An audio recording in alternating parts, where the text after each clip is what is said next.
Greetings, fellow Gothamites. Tiki here. And BlueDragonFive.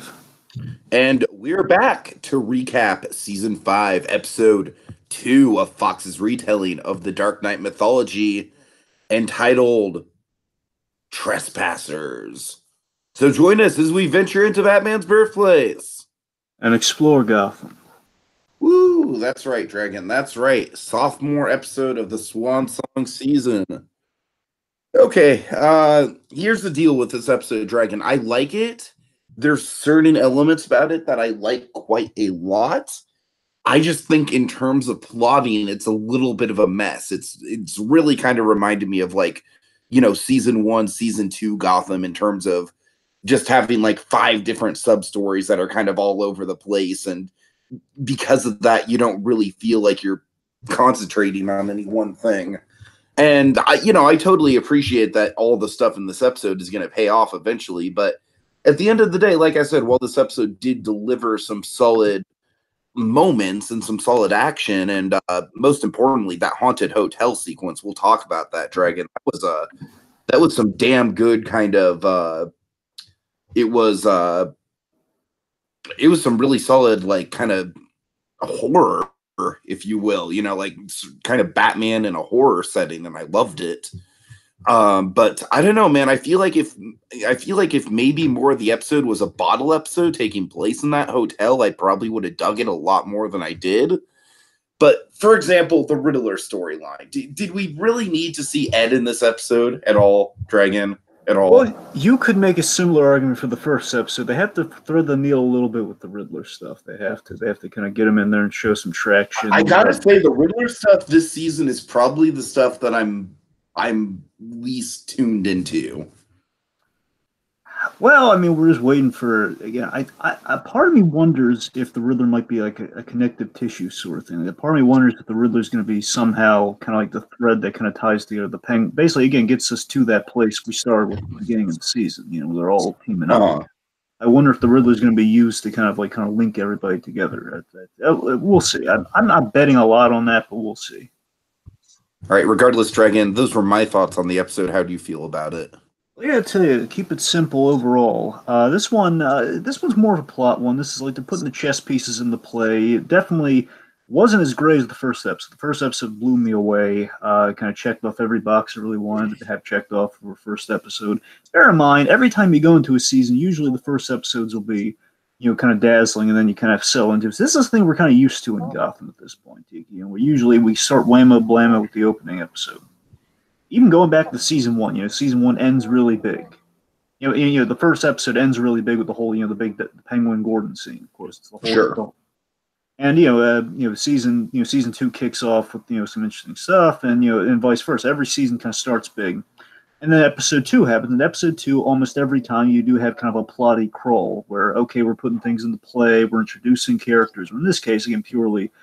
We're moving things into play, which, trust me, I don't know. I think that kind of fits what you want to do with a No Man's Land story. I think they achieved the base goal for this one. I wish they went a little bit farther with it, with the whole territories thing. I think we did put it into play, which is important. But stylistically, it wasn't as great as the first one. But again, it's more of a plot mover. So it was fine. Could have been better, but it was fine. Okay. All right. Anything else we need to go over before we dive right into the beat by beat? No. Let's just let's kick things off. Let's go beat by beat. Let's start it off. Okay, so we start off with some exposition about, I think, Will Thompson is the name of the kid. No, Thomas. So Will Thomas. Okay. Not to be confused with. Schiff Thomas from The Dark Knight, the crazy character played by David Dastmalchian. Oh God. maybe it's his younger brother. Who knows? No. In all seriousness, so we pick up with basically the kid who wandered in at the GCPD last episode, the one who was like desperately asking for Gordon's help, who then kind of passed out. This kid's being treated by the medic, as kind of teased the last episode. Gordon kind of gives us the exposition on what they've learned from the kid. And he kind of informed. He loops Bullock in and gives him the rundown about what the situation is. So essentially, Few weeks after the bridges were bombed, his parents were killed in a home invasion. And he was, I don't know if by the same people, but he was taken to a factory with other children. They're enslaved by a new gang called the Soothsayers. Now, again, they're kind of an unknown entity. Bullock doesn't really know anything about these guys either. These guys are kind of fresh on the board in the whole. Again, no Can I man's just land say now. that's a dumb name? Well, I'll tell you, there is actually a reason for that name, and it does track. I'm not. It's It not doesn't good. roll off the tongue, man. It's not good with branding. You're right about. Look, I'm not arguing with you. It's not the name I would have gone with, but I mean, I looked into this. This does actually track what they have in the episode. I'm not saying I'm not defending it. I'm just saying that's facts wise, it does match up. Okay. All right. So let's see. So and they're forced to be. They're digging this very ambiguous tunnel. They're digging a big old. Well, it's not. We know exactly what the tunnel's for. The point is they're digging a tunnel, but it's it's kind of they're digging a tunnel. Our kid escaped here. He escaped and he took a very dangerous 9-mile walk through the dark zone, which of course is this big setup for later on. I really do like the kind of the no man. Sorry, I'm trying to make this kind of catchier thing here. The no man's landian. The no man's land.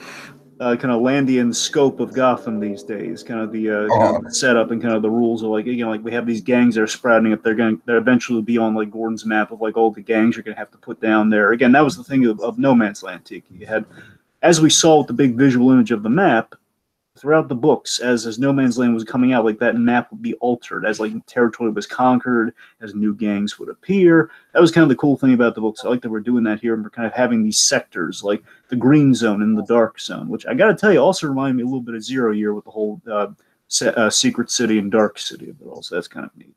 Dragon, I hate to say this, but this season is like this is not the season's fault at all. It's just like conceptually, it's very much reminded me of The Walking Dead. I swear to God, add in zombies and you have a Walking Dead scenario in this season, man. Well, at least is it good Walking Dead? Yeah, I'd say it's like on the it's maybe like not the best season of The Walking Dead, but definitely in that upward trend of seasons before everything went wrong. You mean season 20 of The Walking Dead? No, well, I mean basically everything past season 7. Right. Okay, so the point is now Bullock's looped in. Bullock remembers from Jim telling the stuff here that he remembers the old waterworks. The waterworks near the old docks in Granton, in Granton around, basically in the Granton section of Gotham. That's most likely where the kids are being held. So Bullock has a location. Again, tying into Bullock definitely having knowledge of Gotham. It's always come into play throughout the series. That's good. Mm-hmm. Let's see. So then Bullock makes the argument that he. I'm sorry, real quick. I'm jumping ahead for a moment here. Will begs Jim to help his friends. He promised them he'd call for help, and his friends desperately need him because he got away, which means they're going to be punished. So the kid's worried about his friends. Gordon, obviously, he's fueled to help the kid. So Bullock, he's realizing this. Okay, Jim, look, I'm all for you. Yes, it's a sad story. It's a so sad story. A Farmiga-esque quote could imply, but. The Penguin has put a bounty on Jim's head, and Bullock has this great Bullockism where he says, and not only does that mean people are going to be gunning for you, they're going to be gunning for the schmo standing next to you, which usually is me. And so, Dragon, right now I want to kind of put a flagpole, thematically, because I feel like this episode does do something really cool with the idea that Jim Gordon is almost kind of a martyr in this situation where he almost...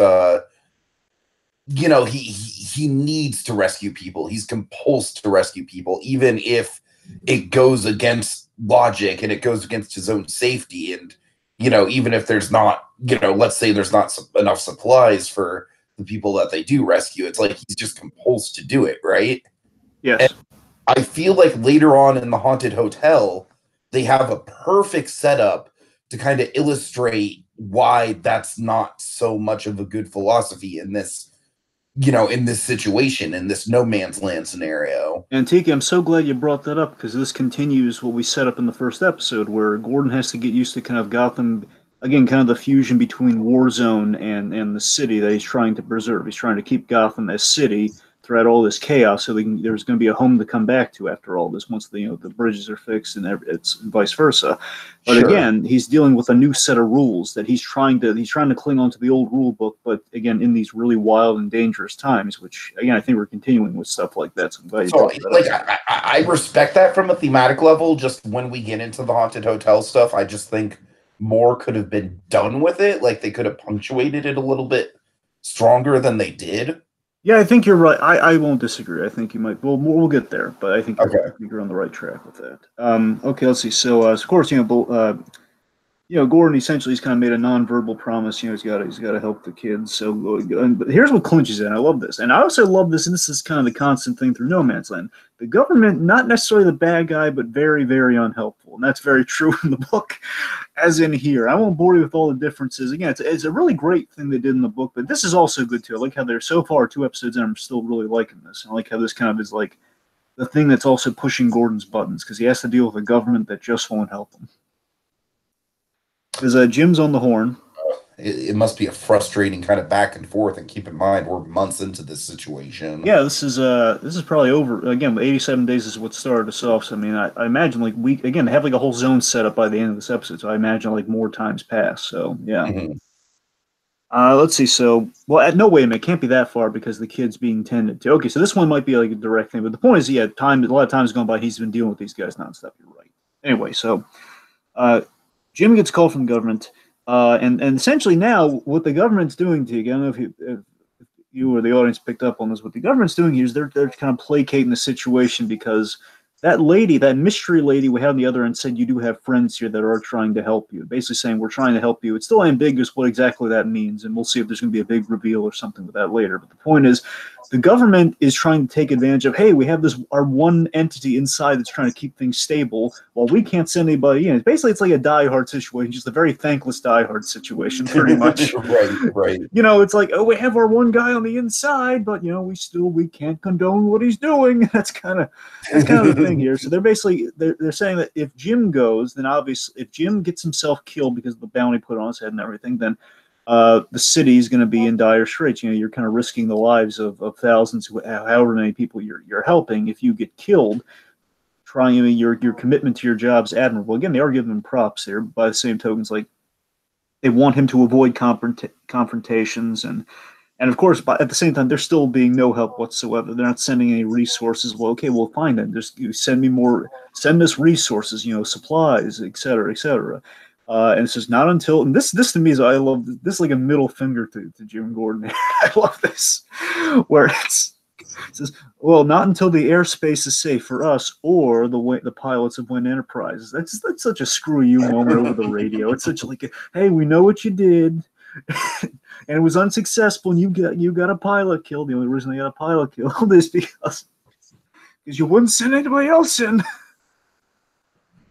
I'm trying to blame. I do think there's like a sliver of moral ambiguity in the whole thing of like, should Gordon even be going out there to begin with? Exactly, and that's the thing here. Like, this is pushing him over the edge when he probably could have had like a legitimate kind of like decision of like, no, maybe I personally shouldn't go out there, but this is like the thing that pushes him over the edge personally. Now not only do we have to send people to help, I got to go out and lead the charge. That's the thing, like legitimately he doesn't have to do it himself, but again, he just wants he wants to be involved. And that's the other thing, Teague, with the whole kind of season 5 of it all. He's trying to be a Batman figure, which again is too much burden for one man without all the training and the whole shebang of being Batman. Again, like he's doing as much as he can. He's trying to be that beacon of hope, but even that, he's right now he's not an icon. He's just kind of a man who could be killed in the street, and then where are they going to be left? Batman, of course, ultimately will be like a movement of like, people can be like this unknown guy. Again, Gordon's the known entity, so there's the difference that we're kind of setting up here. That a lot of danger there. So the kids are in danger, and Jim will be jeopardizing the safety of thousands here. And of course, Gordon has this great biting line coming back at him saying, "Oh, sure, you can save." Basically, in regards to the pilot, says, "Oh yeah, sure, you can save a few lives. You can save a few lives at the cost of thousands." Well, but I can't. You can do that, but I can't. And then, he hangs up. We have these. I'm really loving these shots. They're very simple shots. I have this really great kind of like Gordon like stewing on his juices moment here, which is kind of look. He shuts off the radio. It's like interrupts him, and just like he's like stewing on. Yeah, I got to do something. That sort of shot. Okay, let's see. So they got basically Gordon's asking for 5 men and transport. They need to transport roughly 20 kids or so. They only have a few cars and like one rust bucket for transportation, which is not ideal for any of this. They have what they have in regards to again. I love how we're tracking what the GCPD's resources are, and this is a great thing from the book as well, Tiki, which is that we kind of track resources where they have the ammo they got from Penguin, which we the audience saw last episode. They have a box of 9mm. They got a box of shells, and they're still they're being really smart with how they're divvying it out because they want to run out of supplies again. So it's like 4 shells and half magazines for everybody. Mm-hmm. So let's see. So they're mapping. They're using the map. They're using the map, man. Yep. They're passing through Sirens territory, and after there'll be a 3 to 4 mile journey through the dark zone. And then they kind of realize, wait a minute, Barbara has vehicles that we could maybe parlay into using them or something. And of course, Bullet points out, oh yeah, she's gonna have fun negotiating with you, Jim, after her best pal got killed. While they're doing that, Lucius has been told to set up the green zone, which will have a really nice payoff by the end, I feel. Yeah, and again, a payoff that very much reminded me of The Walking Dead Dragon. I'm not saying that in a bad way. I'm just like, yeah, here we go. We got a nice sanctuary that looks like it's all safe and sound. But if I know anything about post-apocalyptic television, it's that by the end of the season, the sanctuary is not going to be so safe. Yep. I think you're right. Okay, so meanwhile, Bruce, what's Bruce doing? Okay, so Bruce is trekking through the Gotham City Park, right? Like essentially near, really close by the park. Yeah, I think it might as well be on the outskirts of the park. Yeah, he's sneaking through the compound. Also, this to me is a little proto Batman thing. Got me really excited. It's Bruce in darkness using a flashlight, very kind of classic Batman visual. I love it. So he's using his flashlight in the darkness, kind of sneaking around, and he's looking for the witch from last episode. They have that really odd nurse saying, "You got to take her to the witch." Explain that nurse, man. What? I said, if they don't explain that nurse, then that's just a what the fuck kind of story, Pete. To be fair, we've had a couple of those throughout the series, so at this point, it's a gimme. Like, all right, fine, just let's not go crazy with it. Just do one and done. It was only one episode, so I think it's fine. All right. So let's see. So Bruce is searching around, like, I believe he's in, like, a mausoleum or something like that. Yeah, like just an abandoned building, maybe. Yeah, he's in like a deserted. He's like in a deserted compound. Again, probably near the park somewhere. I'm not quite certain. It might be a mausoleum. I mean, it looks like a graveyard he's going through anyway. So I think you're right. So he's going through this mausoleum-looking place, and we notice some moving vines, which of course are very very interesting. And I kind of like that we're here at this point in the series. We have you have some moving vines, and of course, near Mark, a very notable character. Oh yeah, and of course we see several victims of these vines kind of like hoisted up and dead in a variety of like kind of traumatizing ways. And Dragon, this is where the film definitely kind of takes on like James Wan style horror movie aesthetic, and I love it. Yeah. So let's see. So then we have these very these guys are kind of in the same vein of the weird kind of nun nurse from the last episode. This is just kind of like a classic Gotham thing where you have just kind of some odd choices that somehow work, but they're just kind of strange when you really think about them. Where you have these very Salem Pilgrim-esque Gothamites. Right. So, I tried looking into. Go on. This felt very silly to me, but you know what? At this point in the season, we're 5 seasons in. It's Gotham. Why not? Let's give us some witch hunting pilgrims, Dragon. I'm down for that. So why not? Seriously. I mean, I tried looking what the name of these guys were. I think they're like one of them was credited as like villagers, so I think that might be like their. Like I'm just like, all right, let's do this. Let's do this. I'll embrace it with a smile on my face, man. I mean, I wasn't against them. I gotta ask you. Here's the thing. I like the witch mythology applied to Ivy in this context here. So they're talking up the That's the thing. Of course, I think the vines give it away. Obviously, it's going to call out to one of our commenters live here, Winter Ives, and myself, and I believe we are all kind of on the same page here. Ivy is the witch. We called it, and that was a really cool payoff, I thought. Which again, that's the thing. I do like the witch angle. I really do because basically these villagers again played probably really on the nose of the villagers, but again the whole like stakes. Well, that's the thing, Dragon. That's the thing. The villagers, they're not meant to be subtle. Gotham as a whole, as an entity, is not subtle. So the villagers are really just there to be like, to basically be like the pitchfork and torches, like, she's a witch, burn the witch. But yeah, I mean, that's the thing. I mean, here's two things. One, Ivy here feels very No Man's like Ivy in No Man's Land has like a section as you'd probably imagine she'd be like in kind of the park setting. She'd be going wild with the vines and everything. And of course, the Arkham games have done something kind of similar to that. So again, this is classic Ivy 101. It feels very No Man's Land-esque, especially the interactions later. All right, so let's see. So Bruce is questioning the villagers about the witch. He says he's not with the witch. He's here to he's looking for the witch's help. The villagers like, oh, come here for the witch's magic, are you? And let's see. So, basically, the villagers are pointing out that the people who are dead with the vines look for, were seeking out the witch's magic as well. And look what happened to them. She took their souls. Spooky.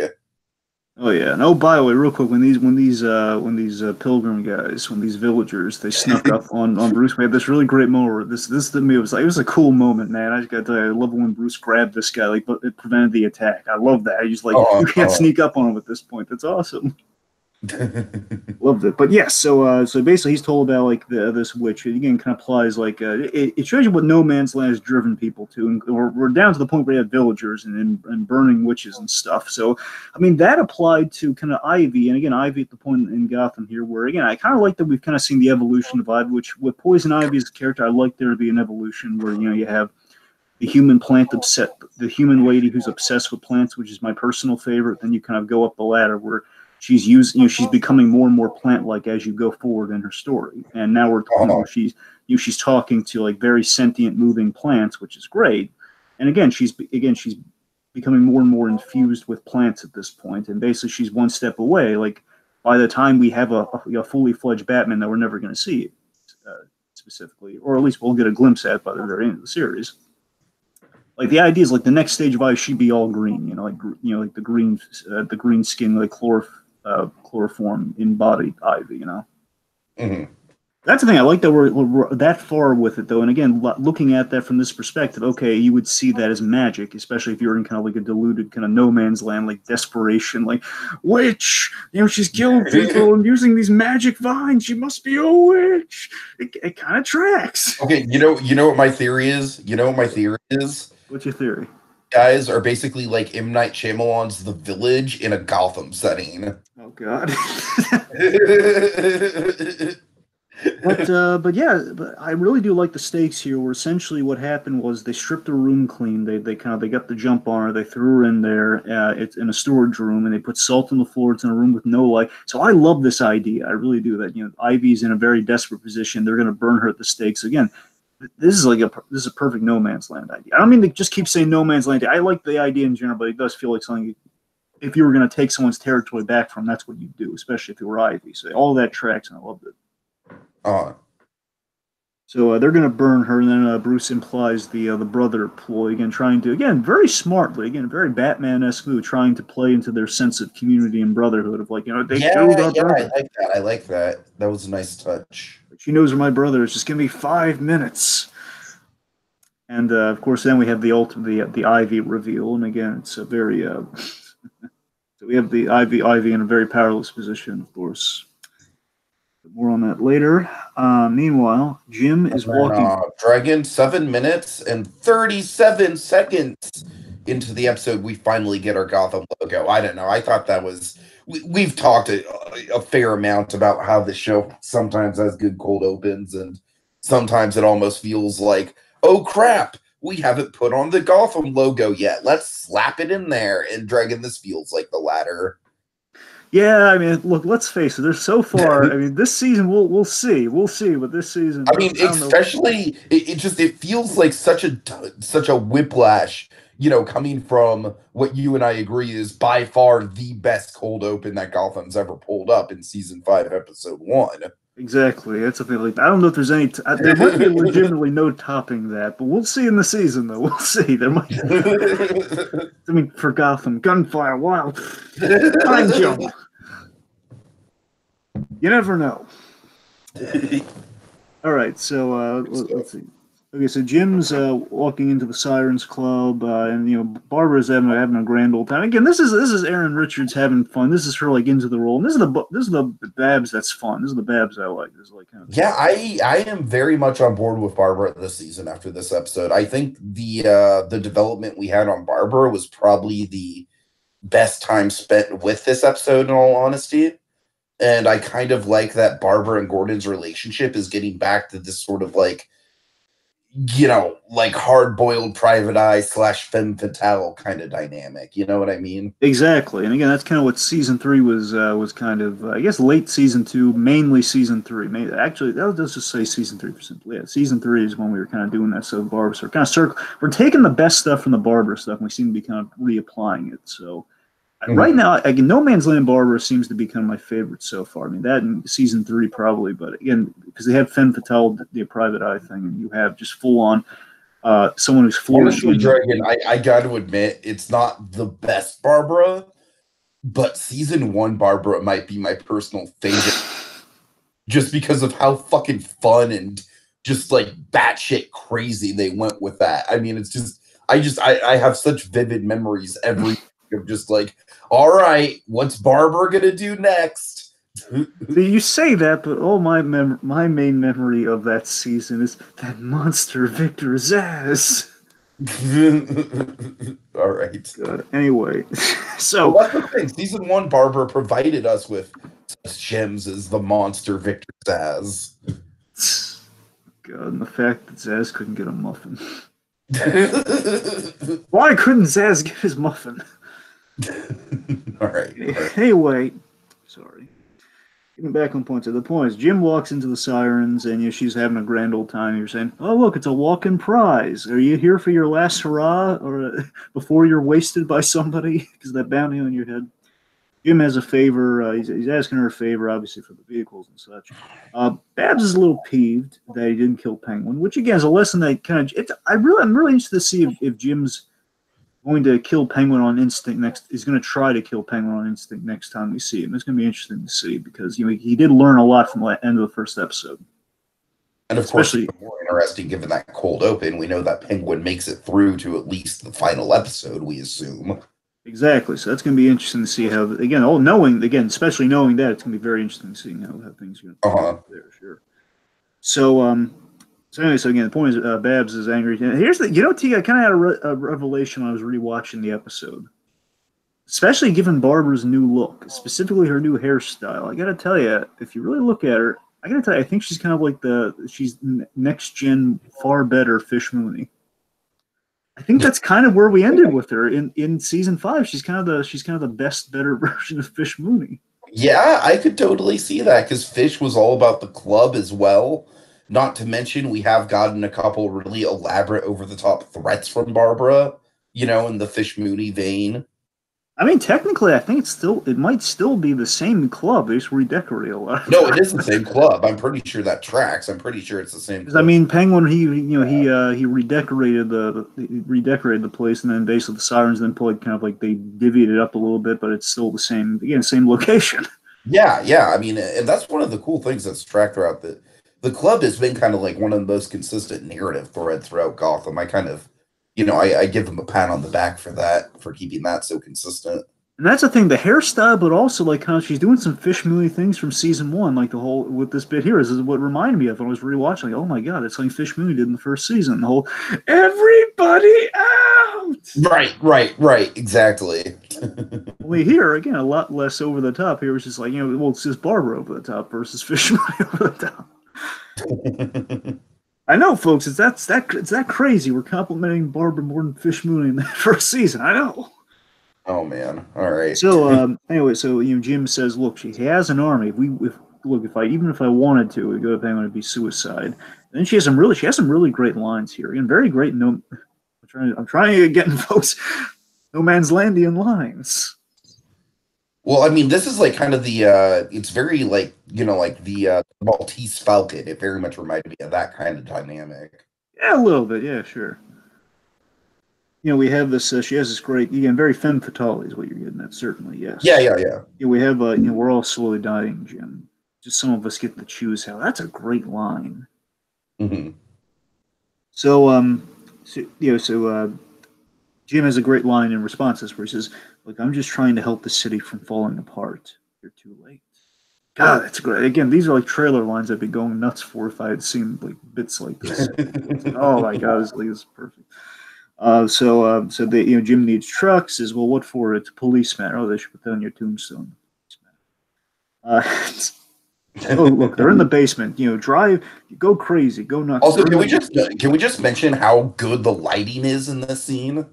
Actually, the whole episode has really good lighting. If you really want to be just overall, I gotta tell you, I think the lighting's good throughout the whole episode. But yes, But I think this episode, I think this scene and then another scene in the hotel were both really cool uses of like kind of unique lighting with the, with the spotlights going off behind Barbara. It kind of gave the whole scene sort of this dreamlike quality that I think kind of added to the film noir vibe. Yeah, and also kind of complements kind of the big ending line she has here, where she says, "Yeah, sure, drive into the nightmare you created. Here he comes, Gotham. You're a judge. Your jailer. Your most hated son." No one deserves. And then she has the real femme fatale ending here, where she says, "No one deserves to die more than he." Oh yeah. That's, you gotta admit, that's ripped straight out of a 1940s Humphrey Bogart movie. I mean, it almost looks a little bit. I know it's not exactly the same thing. It looks a little. It reminds me a little bit of Citizen Kane, where we have. I'm blanking on her name, but the love interest in Citizen Kane. Well, I don't want to spoil it for anyone. It's ridiculous. Yeah. I mean, it's the girl basically our kind of our lush, the drunkard who we have in there is kind of real depressed, thinking about Charles Foster Kane, and we have shots where she's like kind of like with the liquor, just like Barbara is in the sense what I'm getting at composition wise. But yes, exactly. And also that line definitely I think tips off some spec we'll get into later a bit on that. The whole like your judge, jailer, most hated son. I think that's the payoff. All right, so let's see. Then we have the convoy. We have this convoy through the dark zone. So they're on the convoy through the dark zone. Tell what happens, Tiki. Okay, so the convoy is going through the dark zone. They're all very serious. It's just a very gung ho kind of deal. And then they pass under an overpass, Dragon, an overpass entirely filled with bodies hanging from the overpass. Very scary. And the idea is that very much reminds me of Bane. And of course, I feel like this episode, we'll get into it. I feel like this episode is kind of like laying the seeds for Bane in some elements. I definitely agree with that sentiment. Again, definitely some spec stuff there. I feel. Here's the thing: like the hanging bodies thing was I believe from Batman the Cult, and you got a bit of that in Dark Knight Rises. Hang them where they can be seen. That thing. You had it at the end of season 4. Babs had men's bodies outside of the Sirens Club. It's like men. It's a no men zone. Again, thankfully they've downplayed that a great deal. I'm so happy they downplayed it so much. So it might be a reference to the cult, which essentially is Gotham in utter chaos. By the way, it's what Batman the Cult is. It's very. It also has various vehicles from the cult that are kind of here too, which is kind of funny. Our big kind of monster truckian vehicles later on. Mm-hmm. Let's see. So the idea is that the Dark Zone never regained power. The Dark Zone never regained power, and the idea is the GCP was the first and only place for a while that had light, and that's why people are flocked to the GCP, and then other people progressively had power restored to them. But some places like the Dark Zone, like for a few blocks, for a few miles, I guess, no power, and it's a bad part of town already. So it's gone to utter chaos. So then they are ambushed during this convoy. What are they ambushed by, Tiki? Okay, hold on, hold on. I'm trying to get the audio clip synced up. So just kind of build it up just a little bit. So Jim and Bullock, they're going through, and Jim's saying, "Oh, look, there's probably no people here anyway, Bullock." Okay, and then this happens. Damn it, you were saying, Jim? The freaking arrow, Jim! The freaking arrow! It's a freaking arrow! I just love how that's shot, by the way. We see the arrows going through. Here's Bullock having the great, it's a freaking arrow, Jim! Welcome to the Badlands! I like that Welcome to the Badlands line as well. Wait. Okay, hold on. Let me turn this off before we get copyright strike. La la la la la. Okay. My bad. Okay. So we also see. I was hoping. I was correct. I realized something. I was rewatching the episode. I assumed we see the Schumacher Neon Gang. Yeah. That kind of turned out to be a bit of a bust, didn't it? Well, yeah. I mean, I think so. I don't know, I guess all of them went away. So I don't know. It was like a quick. Yeah, it was kind of just like a very. Damn it! Sorry, why can't I get mute them? Anyway. There we go. Okay, sorry about that. Yeah. Anyway, so it's a little nod to the Schumacher guys. I was hoping they were gonna have a name, and I actually got turned around a few minutes because the Street Demons. I remembered when in this episode because we have a Street Demon in the episode with the Riddler story. I just remembered. Oh yeah, the Street Demons were introduced in season 4. That's because we introduced the biker gang. Here's the cool thing about that, Tiki. A lot of the gangs, obscure or no, mainly a lot of the obscure ones from the No Man's Land comic, are referenced and are in the season because the Street Demons, they're here, and the even the Low Boys, the ridiculous guys from the first one, the Low Boys are in the book. I completely forgot about that. So that's the funny Everyone thing. loves the Low Boys. Yeah. So it's kind of funny, and the fact that until that unhealthy alliance with Dooley's boys that paid off so tragically, Dragon. So tragic. So many lives lost. True, and blown up. But again, I love the fact they were kind of seed. I guess they were seeding it in even in season 4, so that's kind of cool with some of these gangs. I don't know. It's kind of. But yeah, the Schumacher gang. At least it was cool to see him there for a spell and do much. But they had kind of. Well, I guess that's right. It's like we'll get into it, but I almost feel like the Schumacher gang was like an intentional misstep. Like, when they come in, it's like, okay, this is going to be a new kind of like Fish Mooney type bad guy. Like another street leader here. Like, oh boy, like what's her deal? She's got a really interesting design, and then nothing. The only thing I wish they had a name. That's all I would. That's the only thing I really wanted from. We just keep calling the Schumacher Neon Gang, but Anyway, I'd like it to just be the Neon Gang. That would be very appropriate. Yeah, the Neon Gang. All right. So anyway, back to the other gang, the main gang. We have the Soothsayers. So the Soothsayers, we see their. Oh no, it's the Underdwellers. Oh God! So you got to admit, this is one of the closer interpretations of the Underdwellers we've had. Pretty much. You're not. You're not. Well, yeah, we had that, and then I think I think season 1 we had like the other kind of the close things to the Underdwellers, where Bruce had to go with Selena under back when Ivy was a kid, like a weird kid. So I think it's the only other time we had the Underdwellers. But yeah, you're not wrong. Here's the thing. I think it's Underdwellers, but the thing that jumped to mind was the kids being forced to work for Bane and Rises. That was the main thing I was thinking of. No. I definitely got that too. I think that's what it's mostly supposed to be. If I'm guessing, and I think it's supposed to be kind of symbolic of Bane's prison. Well, I mean, I'm saying like the sewers where he's building the he's basically digging all the tunnels and construction work. That's not the prison, but yeah. The whole like they say you can work down there. He's hiring kids to do work down there. That whole thing. Right. Anyway, so the Soothsayers, their operation, we see their operation going very Underdwellers-esque. They're using cattle prods on kids to dig a big tunnel to the mainland. So again, we do know why they're digging tunnel, which does make sense. They're digging a tunnel to the mainland so they can get out of No Man's Land, which does make sense. And it's been a while. I don't know. I think that may or like I'm not saying it has to be. I'm saying I could have sworn that was familiar. I think that might have been from the book and some people trying to do that, but it wasn't it wasn't a major thing. Mm. Doesn't matter. So Gabriel, the tallest, kind of the oldest of the of our poor children here. He tries to protect the kids, get them food, and tries to negotiate food and water with Sykes. That's his name.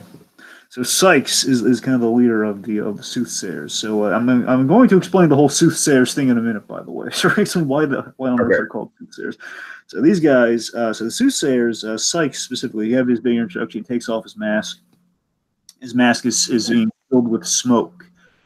Is being filled with smoke, which he offers to Gabriel here, and he says smoke gives you energy, and if you inhale enough of it, you can even see into the future. So that's where the name comes from, right? So soothsayer essentially is it's like an oracle. It means you can see into the future. That's what it's kind of the guys who kind of foresee the future. That's what soothsayer actually means. That's why they're called soothsayers. You know what, Dragon?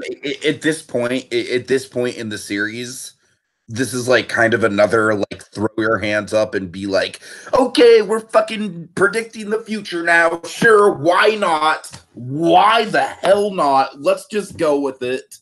Now, if here's the thing, if this is actually set up for something, I think it's actually kind of a clever homage to something with Bane. But I don't know. So I mean, I feel like these guys at least kind of visually bear a resemblance to Bane, and kind of are a lead into Bane. I'm not sure connected to Bane. That's the thing. That's kind of the question at this point, right? That's the weird thing, because here's the thing: the main guy, Sykes here, his getup, it looks so much like kind of what Bane's, Bane's usually his armor and stuff would look like. When I first saw him in the armor and the mask, I thought like, oh my god, are we getting Bane in episode 2?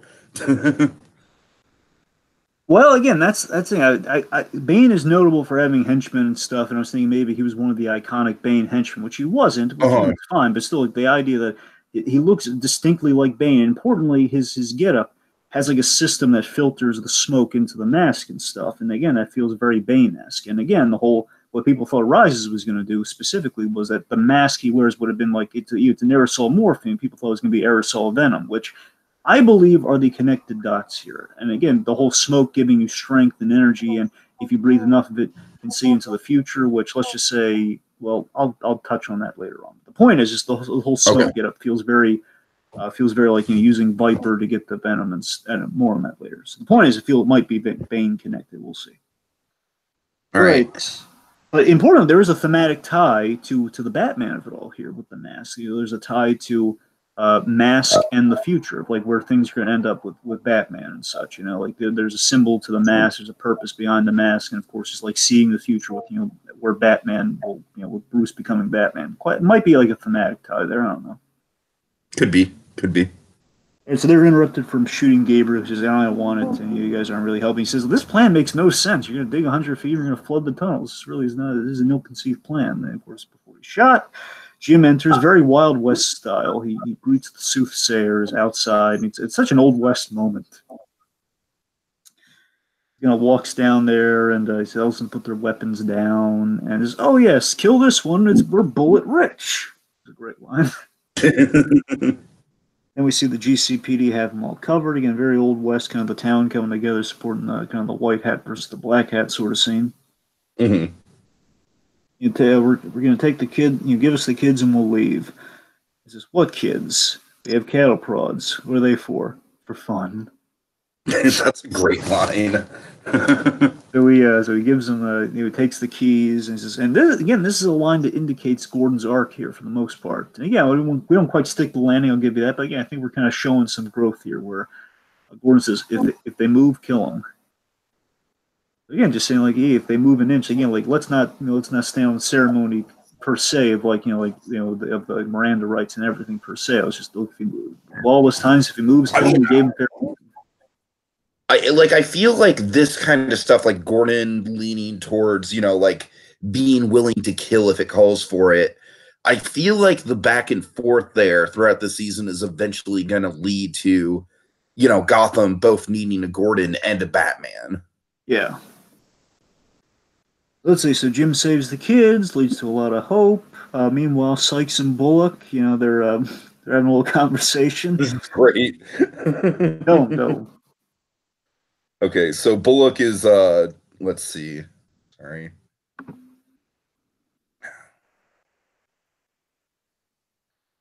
Oh yeah, so Sykes is kind of bluffing around with the amount of ammo that Bullock has, and Bullock's like wrong. Penguin gave us a boatload. Uh, kind of this back and forth, like Penguin wants your boss skinned. Let's take him, boys. And then, of course, shootout occurs. Everyone runs. And we cut to commercial over a very, very angry Sykes. Right, but also, hey, I'm sorry, Tiki. I was a little sorry. Did you get the sexy nurse line? Oh no, I didn't. I'm sorry, that wasn't my notes. Go ahead. Basically, what he says is like, what, who would be a cop in a world like this? Well, the Halloween shop was all out of gas masks, so is this or sexy nurse? But yeah, so we have a firefight. They get the kids. Basically, all the kids get loaded up except for 2 and Gabriel. So it's they got 3 kids. So it's Jim Bullock and the kids like on a foot pursuit down an alley. Which the minute they were going down there, I was like, oh no, this is not going to end well. They're going down an alley. Never ends well going down an alley. So of course, then Sykes is really angry, just kind of screaming, ah. So I kind of dig the over the top reactions in the season in general, Dragon. That's something we saw with Barbara last episode. That's something we saw with Sykes here. To me, that's kind of like it's almost kind of playing around with the idea that society has gone more savage. You know what I mean? It's like it's more primal. oh sure, and plus he's drug fueled too. He's hopped up on that. No, you're not wrong. You're not wrong. I'm just saying. I dig the OTT of it all. Yeah. All right. So let's see. So Ivy. Yeah, why don't you start us off on this one, Dragon? All right. So Ivy, just in a nutshell here, Ivy's claiming, she's talking to Bruce, and she's claiming that the plants killed the men to protect her. That she didn't kill those men herself. Which again, like the whole plants protecting her, which initially would track, as you might imagine. He basically makes a deal. Ivy makes a deal with Bruce, like you help me and I'll help, because Bruce is not saying the name of the friend, because I believe he could imply that things did not end well between Selena and Ivy last season. And I'm sorry, Dragon. Can you give me a brief reminder of what went down with that, really quick? All right. So what happened was Bruce kind of got out of his funk when he was taking down Ivy last season. It's kind of what got him back to the whole vigilante Bruce Wayne thing of it all. And in regards, Ivy was. This is after Ivy, kind of changed actresses for the second time. Oh God, right. and this is the actress. So basically, she's kind of like classic Poison Ivy now, who she's all about plant rights over people's rights. And essentially, she's trying to. Basically, she's using plants to kill a whole lot of people. Where Selena's just going to use Ivy, basically going to work with Ivy to rob people. Then Ivy was killing people, which Selena disagreed with. And Ivy was going to use Bruce Wayne was testing Lazarus water. He was testing Lazarus water, and you basically for healing purposes, and if this could be used to help people. And Ivy got wind of this through her big plan. She was going to use this to kind of help her, basically make her plants unstoppable. And Selena stopped. Selena crushed the last of the Lazarus, like a little marble full of water, and she crushed it. Okay. And they basically I do remember that. Yeah. Their friendship ended at that moment. Where basically it's like, next time I see you, I'm going to kill you, sort of thing. Like they're very, they're on the outs after that. Is there anyone on this show who doesn't want to kill another person? Well, I mean, Jim and Bullock. I mean, Bruce, maybe. I'm saying, Jim and Bullock don't want to kill each other. To be fair, last season Bullock was Ivied into almost killing Jim, so maybe that's not the best. I don't know. It's gonna and even going further back, season 3, Gordon was with the whole Alice Tetchbull, he almost killed Bullock at one time. Right. That's what I'm saying. I mean, Bruce technically killed Alfred that one time. Oh my God! Remember, Jesus Christ! What the hell is wrong with this show? He did save him with the Lazarus water, though. He saved him. That's important. And he felt really guilty. He was very broken by it. Okay, that's a difference. Oh man! All right. Okay, it's hard. Okay, it might be hard to kind of figure out who doesn't want to kill who if we really do. And of course, like Barbara killed her best. Tabitha killed her best friend, Babs, and then she came Babs back. and Tabs, did they ever want to kill each other at any point? Well, Tiki literally she killed Barbara, and then What? Barbara came back. Oh yeah, that's right. Jesus Christ. Yes. And Barbara shot Butch in the head, and then he came back as a zombie. I feel like we need to do a series of podcasts just breaking down all the logic of Gotham. Because at the end of the day, Gotham is a very fun show with a lot of cool comic book touches to it and a lot of good performances. But my God, does it not hold up well under scrutiny? Well, okay, I'll put it to you this way. The only people who haven't really wanted to kill each other, and so far have not actually been in a position of killing each other, Selena and Bruce, so far, which again, this season might put that to the test. Oh, so far, I think this season might put that to the test. Yeah, I know, that's what I'm saying. This season will definitely put that to the test, but so far, those two have not tried to kill each other. All right, fair enough. In any capacity. They have not fought each other at all. They've been so far. Of course, Alfred slapped Selena. We'll never forget that. I know. Again, I think. No, not slapped. I'm sorry, just flat out decked. Yeah, punched her right now. Yeah, he gave her a man punch, man. Very uncalled for. So. All right. Anyway, we've gotten far off track now. Let's. Okay, so that was the little recap of season 4 that went off the rails. So back to this season. So Ivy. So basically, they strike a deal. Help Ivy get out of this really dire situation, and she'll help this mystery friend with a cure, which basically there's a seed that has healing properties. They're basically using like kind of vines and stuff will like reset, basically reconnect all the broken stuff in the body. Give you the layman's version of it. I could do the pseudoscience all day, but let's not go there. So, okay, so they strike that little bargain there. Meanwhile, Riddler wakes up. Yeah, and like I said, Dragon, the Riddler stuff is probably my least favorite part of the season so far. I'm not saying it's bad. I just think it's a little redundant from stuff that we've seen with Ed before. I don't disagree with that fully, but two things. One, really funny here. Two, more importantly, I do like that he's learning. Like, we see he wakes up and he's chained to the bed. So again, he's learning from the first. We're not just rehashing it completely, but we're kind of evolving it to kind of the Bates Motel blackout of it all. That's the thing I love. We're kind of doing. Again, it's like throwing your hands up and you're like, okay, Riddler, we're doing Bates Motel blackout mode with Riddler. Let's go. All right, fair enough. That's the thing. So he wakes up and he's chained to the bed. We do have a really effective moment in this scene. It's another like kind of horror movie shot. Yeah, again, where he's bathroom, he's wondering if the back to just like, all right, there's nothing there, nice.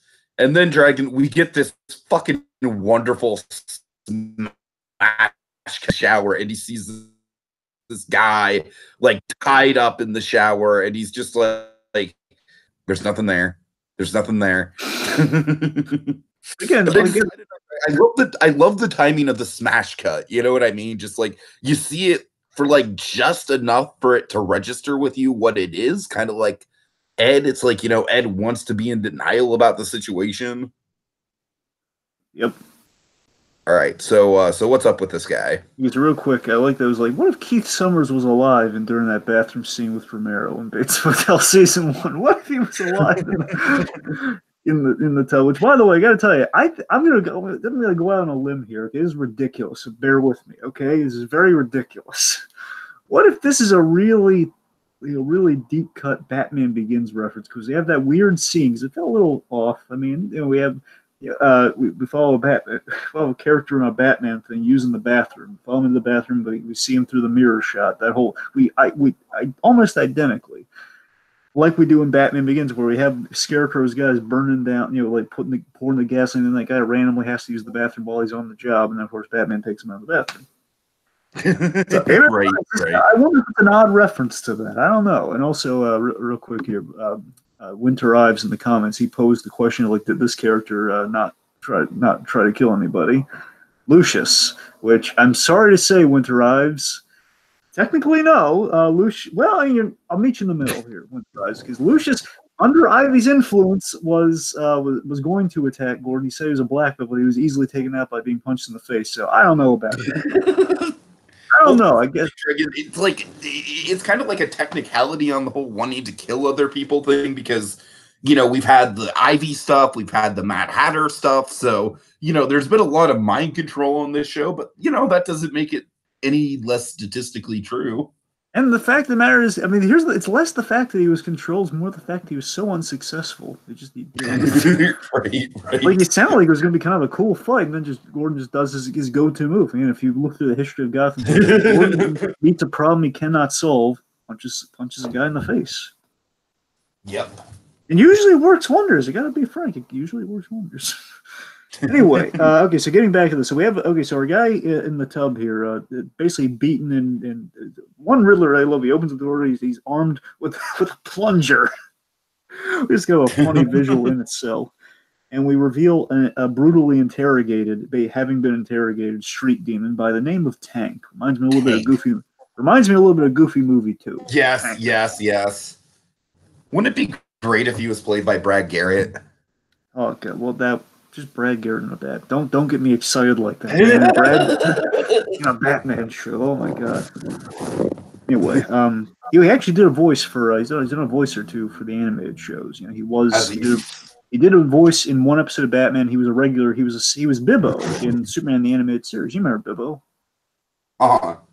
And Lobo, but no one can forget Lobo. Anyway, sorry, getting back to the point here. So, but yes, this is a very Bates Motel situation where like your blackouts, in blackout mode. Enigma is passed out and unaware of himself. He's done things and he basically returned there thinking like, oh no, I've chained myself down. Surely, I just love the logic hole in that you think that would work, but you need the key to get out. Therefore, you know where the key is. You grab the key and you unlock yourself and lock yourself back in, which is exactly what he did. He had a night on the town, and now he's dealing with the ramifications of what he's done the night before. So we have this. I just love the rapport he has with Tank here. That's the thing that cracks me up. I also love this hilarious situation where it's just Enigma's just trying to piece together what happened. This guy's like, "You just beat me to a pulp to get information." Just what did I ask you? Says, you don't remember? Says, what did I ask? What did I ask you? I assume you gave it to me. No, and of course it's saying no. It's like you gave it to me, but I forgot. So we're gonna have to do this all over again, aren't we? Yeah. it's so I don't know. This cracks me up. Like it's like an Emperor's New Groove thing. Where we're about rushing to a waterfall. Yep. Sharp rocks. Yeah. Right. It's like one of those moments. Like they have acknowledged the absurdity. Like, yeah, I'm not gonna tell you, which means we're gonna do this all over again, aren't we? Yep. It's just hilarious. I love this. The funny thing is, it's like you almost get a feeling where it's like under different circumstances, these two could be buddies. That's the thing. I think he kind of found maybe a new potential Butch in a way. I love that both the Riddler and the Penguin have befriended a different form of Butch. I love that. One's befriended Solomon Grundy, the other one is befriended Butch. Anyway. So, meanwhile, back on the other stories, Jim and Bullock they hide inside this creepy abandoned hotel. All right, here we go, Dragon. This, like I said, I wish that a lot more of the episode took place here because conceptually, some of this stuff is amazing. I was really in love with this particular location in the episode. I think thematically, I like the thematically in this and in the scene basically this and a scene towards the end. We have two examples of trespassers, of trespassing in territory and trespassing in a hotel.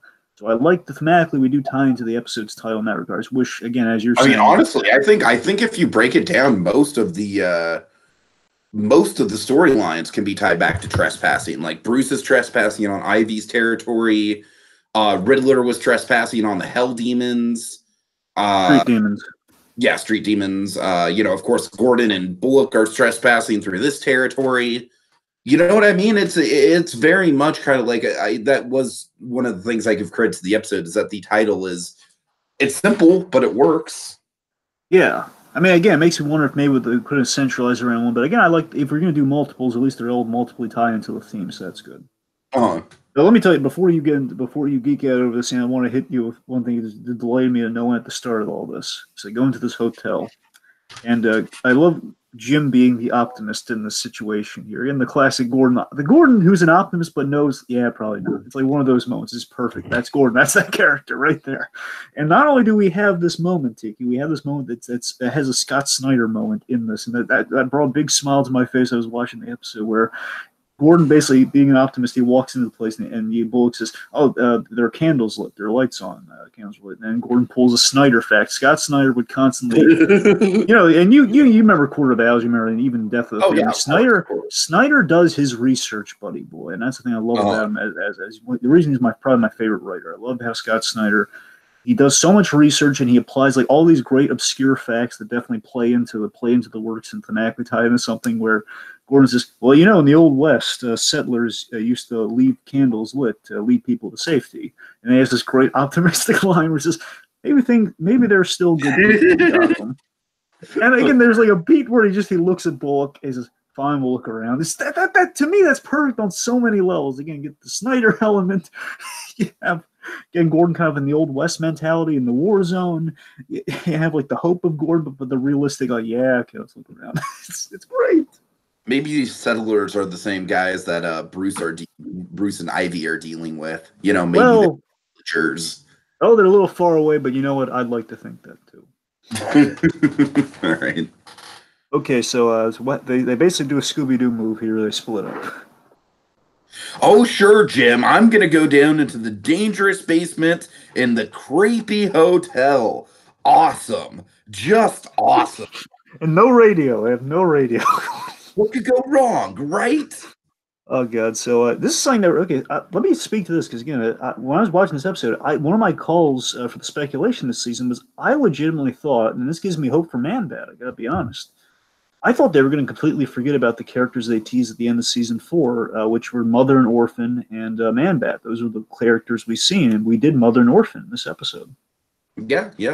But we teed up, like, we see kind of Mother work, I love all that. We're doing so much Bates Motel in season 5 here. It gives me hope that this might be like a Bates Motel season 5 caliber season. It's just so funny that we're having blackouts with Nigma, and we're having characters by the name of Mother. I don't know. So we build up Mother here, like she's in the room and they don't know about it. And of course, Gordon's going upstairs, dealing with one of them, and we have this really creepy moment where the kids are settling in, and then Mother's just kind of lurking behind them. Dragon, just to go off on like a very, very brief horror movie tangent here. To me, those moments are so much more affecting than jump scares. I mean, those are the kind of moments I live for in horror movies, where it's just people going about their day-to-day lives, and then there's this kind of like weird, ominous presence lurking in the background. Hereditary did that expertly well last year, Dragon. Right. And I gotta say, I loved everything they did with this. Like I said, I wanted more of this hotel set piece because I feel like they could have gone even farther with both the theme and the execution with the horror setting. Right. So Jim goes upstairs and he finds Orphan. He finds the kid with the mask from last season. If you remember the ending of last season, the one who was just kind of stabbing that one guy. So I love that if you really pay attention to season 4, you know the dread that these guys are walking into. Like if you really dial into like, oh God, they're doing those two. So I was I had that surprise, and then of course the kid runs out without a mask on. So the kid runs out, and Gordon, again, a bit of a jump scare moment there. But again, we have really creepy stuff when we go to the basement. This thing legitimately unsettled me big time, especially after what you and I did last year. Last year we did Spielberg month. Of course, we covered Schindler's List. Oh God, yeah. And we had a moment that was very, folks. Again, forgive me if I'm making light of this in some capacity here, but I gotta tell you, we had a very Auschwitzian kind of sign, calling sign here, very Auschwitzian signature moment here, where Bullock discovers again, hence the very it's eerily similar to the practices of the concentration camps at Auschwitz. I mean, identical to it, and that's the scary thing. But I mean, here's the thing: it's not just. I don't feel like I'm reaching there because literally the way it's laid out, you see the eyeglasses and the teeth with the gold in them, and you have like all the possessions are laid out on these trays and eerily stacked up. Again, identical to that real life parallel, which that to me really unsettled me when I saw that. Like, oh no, I totally hear you, man. This is like I said, this whole set piece is just grade A Gotham filmmaking. It really is. It's I would say this might be the best horror that the show's ever pulled off. I mean, this and probably some of the Professor Pig stuff, but this specifically. Oh, So we basically the idea is like it's Mother has. definitely a far cry from "I am the spirit of the goat." Yeah, they've come a long way. Really, and poor Bullock is like Bullock's basically Shaggy in this situation right now. Right. So basically the idea here, what they're suggesting here is that Mother has a very kind of Bullock's always hungry. God. No, but I'm sorry. No. Oh, yeah, no, but seriously, I love not only here's the thing, it's creepy on so many levels because the idea like how Mother operates here is that she'll basically she'll abduct children and she'll abduct children probably to the children eventually, but at the very least to the parents or to the people that she comes across along with the children. She does this to. She's getting the possessions. And basically these possessions again in No Man's Land are function as currency. So she's kind of taking it's basically what happens when you take No Man's Land and you mix it with a serial killer. A serial killer in No Man's Land is a dangerous combination. Oh yeah, that's what we have here. You don't know if it's a signature, if this is her earning kind of currency in No Man's Land by killing people. So it's kind of a mix. It's a kind of for her a best of both worlds situation. Then we have the thing that creeps me up more than anything in the world. With carnivorous plants and things that been giant spiders, right? Is it giant spiders or is it just carnivorous?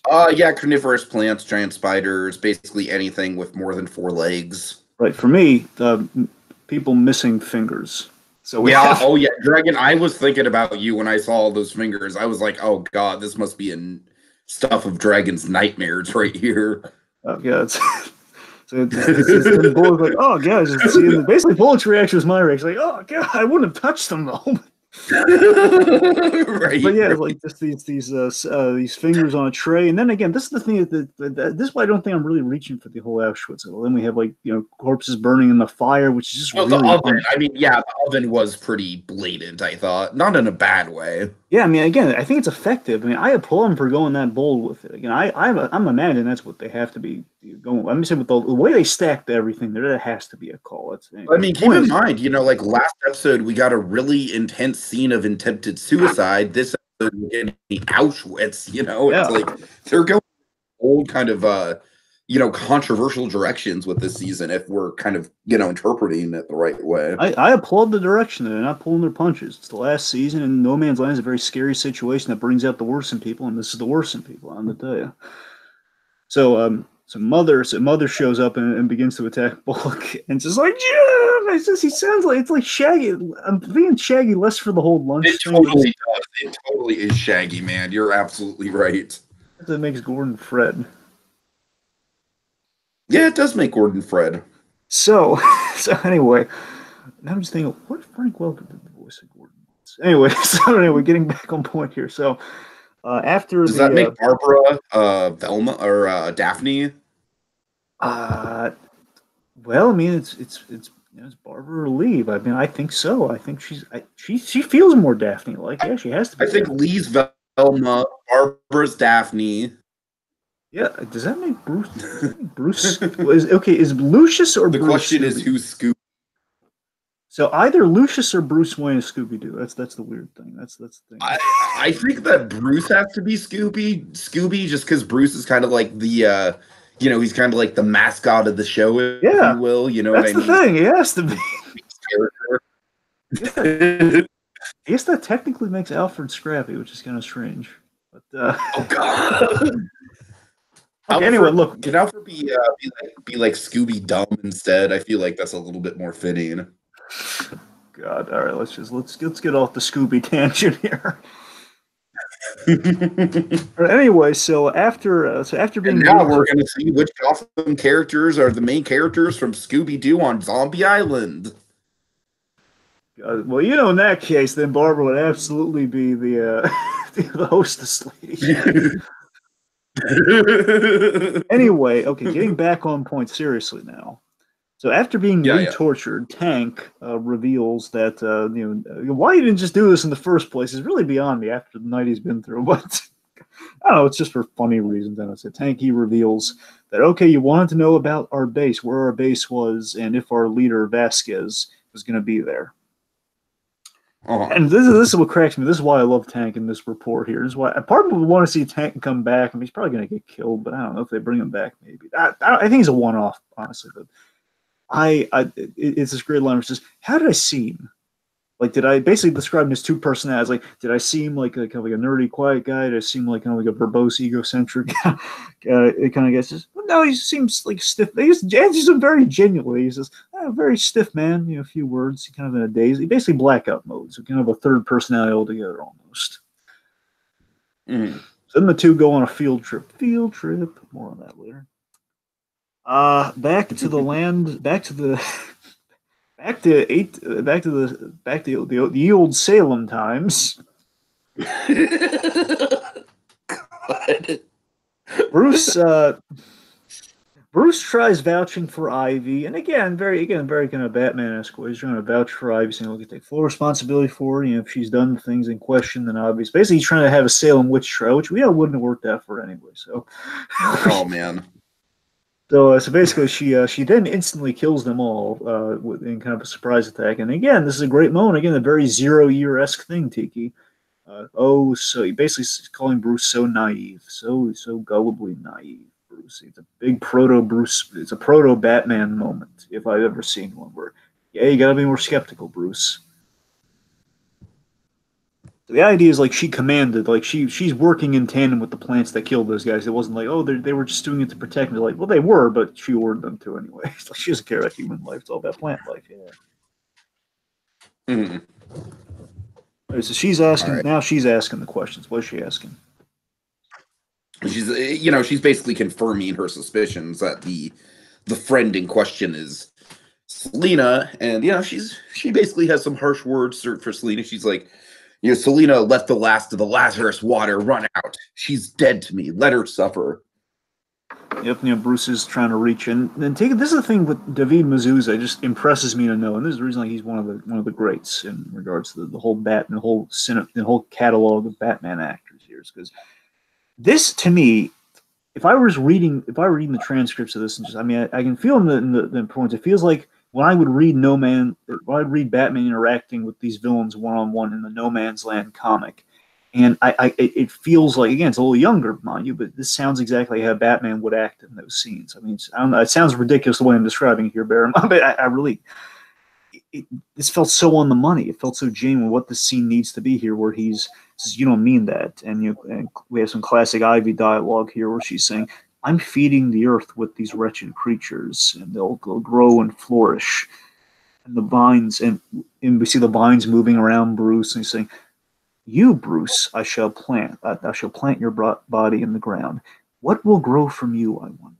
Which is a great line, of course, big kind of tip off to the whole Batman arc of the whole season. And then what I'm getting at with an elongated way here is, I love Batman psychoanalyzing his villains. Like this is like I'll take a classic scene from Heart of Ice here. Like in the animated series, you have Batman like upside down. He's relating to Mr. Freeze. He's having a conversation with his bad guys. He's basically getting to the heart of it. He's trying to redeem the bad guys, or like saying it's not too late. It's like one of those moments where Batman figures out his villains, or like specifically Two-Face is the better example. Like he knows how to defeat Harvey Dent by reaching him, or like tossing the coins in the air. It's like one of those modes where he knows the methodologies and he's using that to his advantage here. A very smart Batman move that Bruce is making here. This scene is perfect to me with Bruce Wayne, where he's saying, "You're a witch, you're callous. Are you trying to bait me, boy?" He says, "No, there's no good left in you." And this is the line right here that feels so Batman-like. This is Batman knowing what he knows and just using it against this villain. Basically, he takes a shot at the ego of the bad guy to get what he wants, which is a brilliant like reverse psychology in a way. It's great. He says, "There's no good left in you. I've made peace with that. But if you were really, and this is the bit right here, if you were trying to help this park flourish, it'd be full of beauty and color. Instead, it smells of death." And Yeah, of course, that was good. Like, that's Tiki. That's my Batman right there. Yes, that's Batman right there. Yes, that's that character. Yes. And she's taken off guard, and again she's been cut to the core of herself in a way that no batarang, no punch to the face ever curses. It's a work in progress. Kind of like the not necessarily world's greatest detective, but it's kind of like in that same vein of just read the room really, really well and come up with exactly the right response. Yes. You know what's interesting too is that in the history of the Arkham games, specifically Arkham Knight, but even the first one, if you want to go there, Ivy and Batman have a really interesting arc in kind of these no man's land situations. They really do. They have these kind of these Batman, because Ivy, she's been in the whole Sirens comic where basically it's kind of like you're teaming up with Harley Quinn, which kind of puts you into a vague anti-hero space. I mean, Ivy's the biggest villain, kind of working with the good girls in a way. It's strange. They all kind of become anti-heroes and they work together. So that by that logic, Batman sometimes has out of all the Batman villains, he can probably reason with Ivy most. Like probably Ivy and Mr. Freeze are the ones he could legitimately reason with. Everybody else, again, it's dicey, but I like that we're kind of tapping into that history here a little bit. Yeah, I see what you're saying for sure. So so he said basically they strike a bargain. We're like, okay, this place is a nightmare. It's a work in progress. He says, look, if I help you, will you leave me alone? Of course, he agrees to these terms, which brings us. We'll come back to that later. Meanwhile, Jim's trying to help Orphan, the kid. He's trying to help the kid that he came across. And the kid says, now, I don't think the kid's lying here. That's the interesting thing. What was your read on Orphan here? Because Orphan says, I can't remember. I mean, I kind of think that if that's his name, in fact, if we're going with Orphan as his name, I think that he was very much kind of just manipulated into doing Mother's bidding in a way. He had nowhere else to turn. It's I'm sorry to keep bringing this up, Dragon, but this is essentially my no man's land. It's basically, kind of something like The Walking Dead. It's like if you lose your family and then and then Jeffrey Dean Morgan comes along as Negan and takes you under his wing, even though Negan's a psychopathic son of a bitch, he took you under his wing. You owe something to him. You know what I mean? True. So that's kind of the way I read the situation. And that's the thing. These characters, bear in mind, out of all the Batman characters, I know very little about Mother and Orphan. All I really know is the most recent thing that was kind of done with them. That's even going like a few years back. They did this whole, they did a whole event it spanned a year long. They did a sequel to it that also didn't span a year long, spanned a half a year long. It's called Batman Eternal. Batman Eternal. The first one was great. The second one, the sequel, involved Mother as the bad guy. Mother was the main bad guy, and Orphan essentially was the kid that she raised grown up. And it was tied into the whole the Cassandra Cain Batgirl for any fans out there. I believe she's going to be in the new Birds of Prey movie they're doing. But the point is, Orphan grew up to be a really bad dude because of Mother, and Mother's kind of a master manipulator. It's usually how that dynamic goes. So again, in its infancy, the scene's pretty on the money. Bear in mind, not huge. Mother, I think has a fan following that I'm not privy to. But it's like she really goes up against Dick Grayson. Like she's really a Robin bad guy. That's kind of the okay thing. But anyways, the point is, this all seemed on the money and seemed like it could instantly bloom into that. And it's creepy enough that that's why again, Orphan has no name technically. It's kind of the whole can't remember his name thing, I believe. So that's all. Mm-hmm. She found me, the ghost. This is Gordon saying there's no such thing as ghost. So at first she was kind at first, then she was cruel. And we call her Mother, and they all try to escape, and then the kid leads them. Kid basically turns on him, locks Jim and Bullock in a room, and it's kind of almost like a Get Out situation almost, where they're locked in a room. Yeah, I mean, here we go, man. This is like the high concept horror scene for me. I love this moment. I mean, as just a horror junkie myself, this was honestly kind of unique, Dragon. I don't think I've ever seen lights weaponized in this kind of way before. I really don't. Here's what I mean. I think the closest we've probably kind of seen that recently was like Screenslaver, kind of like the whole hypnosis thing, and that was kind of like kind of bright lights being used to hypnotize. I mean, yeah, that's true. But by the same point, that was more hypnosis. This is more just kind of like the sensory overload of flashing lights incapacitating you. I agree with that. Yeah, I'll redact my statement. I think you're right on that. Yeah, it's but yes, like this is all about sensory overload here, which I found really intense and believable. Yeah, and what's also kind of cool about this too is so again, the idea. I'm sorry, I'm just kind of putting this together on the fly more so than I had before. So the idea is like any hotel guest, any people seeking shelter at this hotel, the kid gets them like this, and that's how they end up as corpses in the basement. That's how it happens. That's probably the modus operandi. And that's the thing, Dragon. That's what I dig so much about this whole haunted hotel setup is that it's not about what you're seeing, it's about what you're not seeing, or at least what you're not being directly told, and kind of putting the pieces together. It's a really well woven sort of horror atmosphere. And I'm sorry to sound like a broken record here. I just wish more of the episode took place in this environment, because I think the way they do it is really richly handled.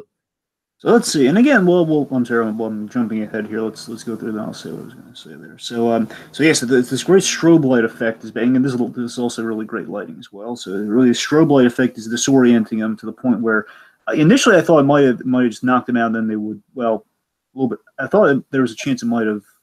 Nah, I'm sorry. Let me rephrase that. So it's the strobe light's acting. They're getting disoriented. Like Bullock's starting to go down, and the really creepy moment is when you find out that Mother's in the room ready to kill them. So it's not just gonna be like I thought they were gonna be passed out for like another death trap, but no, it's like immediate. Like okay, she's in the room, and she's going to kill them. Yeah. Then Jim. Can I just note that Bullock literally says, "Jim, I don't feel so good." I was hoping you were going to bring that up. I don't feel so good. I don't want to go, Jim. I haven't had lunch yet. Oh, God. These episode 5, season 1, folks. I don't feel so good or forever have dark connotations to them now. God. So Bullock's starting to go down. Anyway, so Jim, it gets a really great fight sequence too, where Jim again disoriented. He's putting up a good fight here. The really creepy thing that freaks me out is like the kid saying, "Just let it happen." Just just let it happen on the outside. So Jim's fighting Mother armed with like a knife, and he's getting his hand cut up and everything. And again, he's fighting at a disadvantage. He's holding himself up really well there. Bullock is helping out even in a disoriented state. Essentially, in the struggle, they end up breaking the window. They break open the window, and they basically pull an Alden Ehrenreich solo move. Essentially, yeah, it's identity. Yeah, you're right. By the way, it's on Netflix now. If anyone's curious. Oh boy, I can't wait. Being a lover of mocking movies, I figured you. Well, that's the thing, Dragon. We've been over this before. Solo isn't necessarily a bad movie per se. It's just a very, very, very mediocre one. Right. Anyway, so the light comes in the room, and they unmask her. And I gotta tell you, this lady looks scary. It's like again, forgive all the Emperor's New Groove comparisons this episode, folks. But I gotta be honest, she is very Yzma-esque, very scary beyond all belief. Nothing at the end. I'm saying she's doing a good job at being scary beyond all belief. Okay, you know what? I'm going to throw you a better comparison. I think she reminds me of Jessica Jones's mother when we first meet her before when we think she's the big bad of the season. Right. The hamburger monster, right? Right. Oh, I'm sorry. Well, she kind of has that kind of presence to her. Jessica Jones's nickname for that was the whole hamburger monster. Well, the hamburger face monsters, like they basically look like Deadpool. Essentially, it's kind of what the monster looks. Yeah, exactly. It's like, oh my God, Deadpool's the big bad of Jessica Jones season 2. I knew it wasn't likely, but again, I thought maybe it was like an homage. Anyway, that would have been an entirely different season, Dragon. That would have been a radically different show. Anyway, so Jim faces Mother in the chaos. They open the window. She's I'm sorry. Really quick. I need to go off on this tangent here. Okay, so now I think that Deadpool actually would be a decent guy to pair up with Jessica Jones. Because if you think about it, Deadpool, his whole character arc is like masking tragedy, and like he leads this broken existence, but he has such a defense mechanism of it with the fourth wall breaking and the humor and the ridiculous over the top persona. And I don't know, Dragon. I could just totally see Deadpool just taking Jessica Jones under his wing. It's like, you know what, kid? You're a shattered, abused type. Let's have some fun with that, man. Let's show you the fun side of being being an abuse victim per se. All right, I'm going to try to keep this very, very, very brief. Oh God. Okay. In the Defenders comic, I don't want to trail this off even further, because in the Defenders comic they did recently, which is very much inspired by the Netflix show Defenders. Basically, they teamed them up, and then they've made the comic versions a lot more similar. Like Jessica Jones now is definitely a little bit more similar to to the show, which always was faithful to the comic, but now they've made her look identical to Kirsten. Anyway, so in that storyline, Jessica Jones hired Deadpool. So Deadpool appears in that story. So and of course Luke Cage and Iron Fist have a long running history with Deadpool, so they're not happy. I don't know, man. I'm just saying. I think that Deadpool might be just the type of presence to lure Jessica Jones out of her funk. You know what I mean? If any Marvel character could do it. I believe it. Especially the whole Negasonic Teenage Warhead of it all. I gotta buy that. That's the next logical step, Jessica Jones. All right. So, anyway, getting back on point, the lights in the room. Yes. So, Mother's thrown off the light in the room, and now, the strobe lights, now not a problem. And let's see, what was the... oh, yes, we have the scared one beyond all belief here saying, I am the only mother that boy knows. He was very alive when I saw him. Overemphasizing. Like I said, the horror in the scene is just really over the top and effective, man. It's like I keep going back to this, but it's very James Wan-esque, Dragon. If you want a sense of how James Wan directs horror, I would say it's very much like this, honestly. I've just seen his undersea horror. I mean that in a good way. I mean like scary things on the sea with. Well, I need to link you to some Formiga clips from The Conjuring, my friend. Right. So anyway, I'm sorry, she's scared beyond all belief here. He was barely alive when I saw him.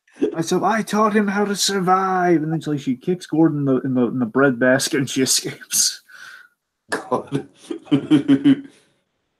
She escapes to the secret panel too, the secret passage. So again, here's the thing, Tiki. She could come back, and that's the scary thing. She could come back. Oh, I wouldn't be surprised if she was back. I mean, honestly, I kind of hope she comes back, not even because I feel like she's very, integral to the plot of the season or the overarching themes or anything. I just want her back just because she was a damn effective character. That's the thing. I wouldn't bet on, but if she doesn't come off, then I think she's going to go down as maybe one of the more memorable one-off villains of the show's run. I think it's going to go that route personally, but we'll see. Okay, so Riddler and Tank, they find Vasquez and then the Street Demons murdered. Can I just say Riddler and Tank kind of have a Barry and Taylor dynamic going on? Yeah, they do. Oh, it's a great comparison. I gotta tell you, I'm so because of Barry's been getting some awards attention. I believe, I think Winkler won recently. He won something for Barry recently. It's it's just great. I love that. I'm just saying Barry's been on my list. I can't wait for season 2 of Barry. It's been renewed. I can't wait for it. But anyway, back on point here. So Riddler and Tank. They find Vasquez and the Street Demons. They find him. They're kind of murdered, but they found him. And of course, Nate was like, "Well, what?" They're both shocked by this. And did you do this? I don't remember. I don't think so. And of course, they find, well, did you do that? And we see Penguin was here graffitied on the wall. And chances are that we know that's not. We know he says that's probably not me. And chances are it's probably not Penguin either. I'm saying that we'll get into. Sure. The point is they find Penguin was here graffiti on the wall, and then Tank puts in perspective for us here that either Blackout Riddler or someone has started a war with the Penguin, which is not ideal. Between the Street Demons and Penguin. Someone's making Penguin a target. Okay, so Ivy gives Bruce the seed, warns him that the seed will heal, is supposed to heal the damage. Can I just say I love the design of the seed? It's very Del Toro-esque. Yeah, you're right. It is Del Toro. Yeah, it is Del Toro. I'm thinking of all the seed stuff from Hellboy 2. I love, I love it. Anyways, plus, I finished the whole Del Toro animated series recently. This is oh boy, 3 below, folks. It's good. All right. The seed warns that the seed works differently for everyone. So, if you're strong enough, then if you can, it's not a guarantee. If you're strong enough to survive it, then absolutely he'll heal the things that's supposed to. But she does warn, this is a definite certainty, she warns that you will come back different, though. Different how? Not sure. But, it's said to be unleash your darker angels, as it were. And you'll be altered forever. And the question is, can she live with that? More importantly, can you live with that? I love how she phrases that. That's a really good punctuation on that whole exchange. I have a great moment here for the growth of Bruce here saying, What, you don't trust me? Again, this is like a Batman exchange, man. I'm geeking out about that. Like, these are the scenes. Again, this feels because Ivy was in the park in No Man's Land too, especially this scene specifically. Like, yeah, it's like his kind of interaction he had with her. It's such a classic Ivy Batman scene. I don't. Good. You're finally becoming a man. Hurry up and get that root to her because it'll deteriorate if you don't get it to her fast. Nice. Okay, so Bullock. Bullock again, very shaggy Scooby Doo. It's like, let's get out of here. This place is haunted. There are ghosts everywhere. Let's get out of here. So they flee. Unfortunately for them, there's ghosts in here like there's rats in the walls. Yep, and we have this funny callback here. And I think this is what you were alluding to earlier on. That says, not everyone wants your help, Jim Gordon. Let's get out of here. Yeah, that was what I was alluding to, Dragon. Here's the thing. Not everyone wants your help, Jim Gordon. I think that's a really powerful line. And honestly, they kind of made it into just a bit of funny dialogue exchange, and they kind of just brushed over it. And I think it would have been far more effective if that would have come like more towards the final beats of the episode as sort of like a punctuation to all the themes of the episode. Because really, that's what the episode is setting up more than anything else. I really do feel like that, not everyone wants your help, Jim Gordon. That might be the thesis statement of the whole episode right there, Dragon. It really might be. That's a very fair point. So with that in mind, I like the fact that line's in there. I wish they would have accented it more. I wish there would have been more emphasis on it. I think the thinking was this. You're not wrong. I think you're right on this, if I'm being frank. But I think what the mentality was, if we make we're going to make this a funny line, so maybe it sticks with people more. But it might have done a little bit of a disservice to it. Again, they could have struck a stronger move on. It might have been improvisation. I don't know, but yeah, I think you're right. They could have stuck the landing on that. It is a thematically good idea, but it is quite a hilarious delivery, though. It is. All right, so let's see. Oh yeah, so now unfortunately, they've run out of the hotel, but they're out in the open, and we have this great. These are the moments I live for in No Man's Land, Tiki. Where how many bullets you got? 2. Gordon has 2 bullets, and they're out in the open. And there's not one whole gang, there are 2 whole gangs after them. And they have. And this is the thing, Dragon. This makes me think that the Neon Gang really was just put in there to look visually cool and just get offed in a misdirect. To be fair, that's kind of what their main purpose was in the Schumacher films too. So that's very true. It's basically let's show that Don the leader of the Dragon. Neon Gang. She's got this kind of like Day of the Dead style like skull makeup on. And she's got this this red leather armor outfit thing going on, and she's very distinct. You know what I mean? She stands out as the type of character design where it's like, wow, they put a lot of effort into that design. I bet we'll see a lot of her. I know one thing. My mother, she loves Day of the Dead stuff, and she would go nuts for if she doesn't watch Gotham, but if she watched Gotham, she'd love this character. Even though it's brief, she'd go nuts for that visual. She goes gaga for that. I don't know why she loves it, but it's cool. I mean, we've seen a whole example of why Day of the Dead rocks, so I don't need an explanation as to why Day of the Dead rolls. Yeah, sure. Anyway, but yes, so they're out in the open, and basically they're accosted by 2 gangs. Like the one psych says, "Hey, you can give us the kids, and we'll let you leave." And of course, like, "Nah, I'm just kidding. I was going to kill y'all anyway." Then, so they basically, it's like, yeah, we want Gordon. No, we want Gordon. It's almost like a tug of war over Gordon in a literal sense where, okay, I'll make it, tell you what, we get his head, because again, Penguin wants his head specifically, so literally the head's the bounty. We'll take his head, you can have the rest of them. So again, they're both getting close, and Gordon, he shoots her point blank in the head, and now he's got 1 bullet.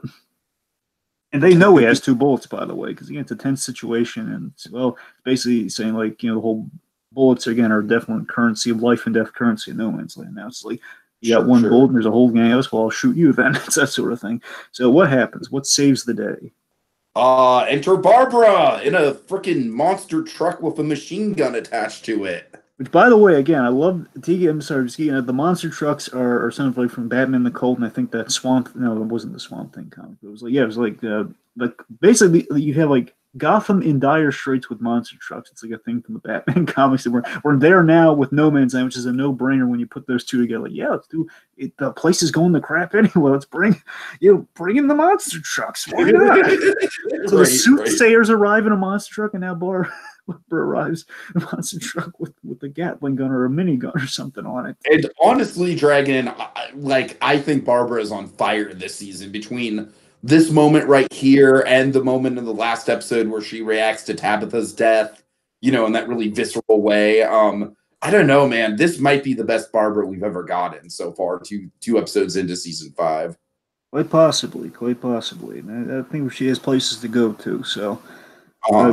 she arrives on the scene like, Jim, I had second thoughts. I think it was a little rash during our last conversation. And we have this really great bit where Jim saves her by he shoots Sykes. And this is what I'm talking about, man. This is like total freaking Humphrey Bogart femme fatale stuff, and I love it. She has this line, or she has this great line where she says, "Oh, your last bullet for me. Is it love? We're not. It must be love, but we're not square yet." Seeing it right there. Okay, Dragon, let's just track this, because I just want to emphasize how fucking crazy this is. But I honestly am at this point. I want to see fucking Gordon get back together with Barbara. I was gonna let's save it for spec. I have some things to say on that, but we'll. I'm just saying. At this point, with the two going on the journeys that they have throughout the series. My God, I think the chemistry on these two has been beyond course corrected, man. I know, it's insane, though, given where we started with things. That's what I'm saying. I mean, that is the wild, uneven, bumpy ride that Gotham has taken us on. And I mean, in all fairness, let me put this in perspective for you folks. I know it's me saying this is crazy, but especially how much I love year one. Barbara, well, I'm not historically her last name is King. I think they added that for the series. But the point is, Barbara as a character, Barbara Senior, if you will. Barbara, not the daughter. Barbara, historically, she's been a character who's been very, very underutilized. She's usually the wife who's on the brink of again, obviously she did divorce Gordon. So she's always the wife who's on the brink or eventually going to divorce Gordon. And again, mainly she sired a child. She sired 2 children with, and that's really the main crux of what Barbara Senior's role has been. She's targeted in the Scott Snyder story. It's really all of her roles ever been like that. Scott Snyder's the only one who really ever did anything again with her. So she is essentially a blank canvas. And I mean, the Nolan movies are the only time she's ever had anything done with her. And essentially, she was made. I think she's technically been made a nurse in that. So that's really the only thing that's ever been done with her. Of course, with Lee, we kind of outmoded that with her. So again, blank canvas. So again, even as much as it's not that character, at the same time, it's like there's not a whole lot of character there. She's really good in year one. That's about it. Yeah. Anyway.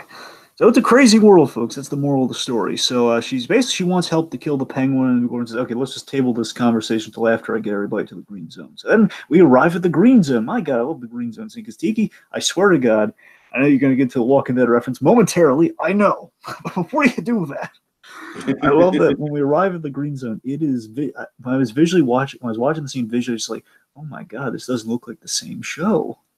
Because it is the brightest, most hopeful Gotham we've ever seen in the series history. And wait, hold on. I'm sorry. Aren't we skipping past the Selena stuff? Give me one second.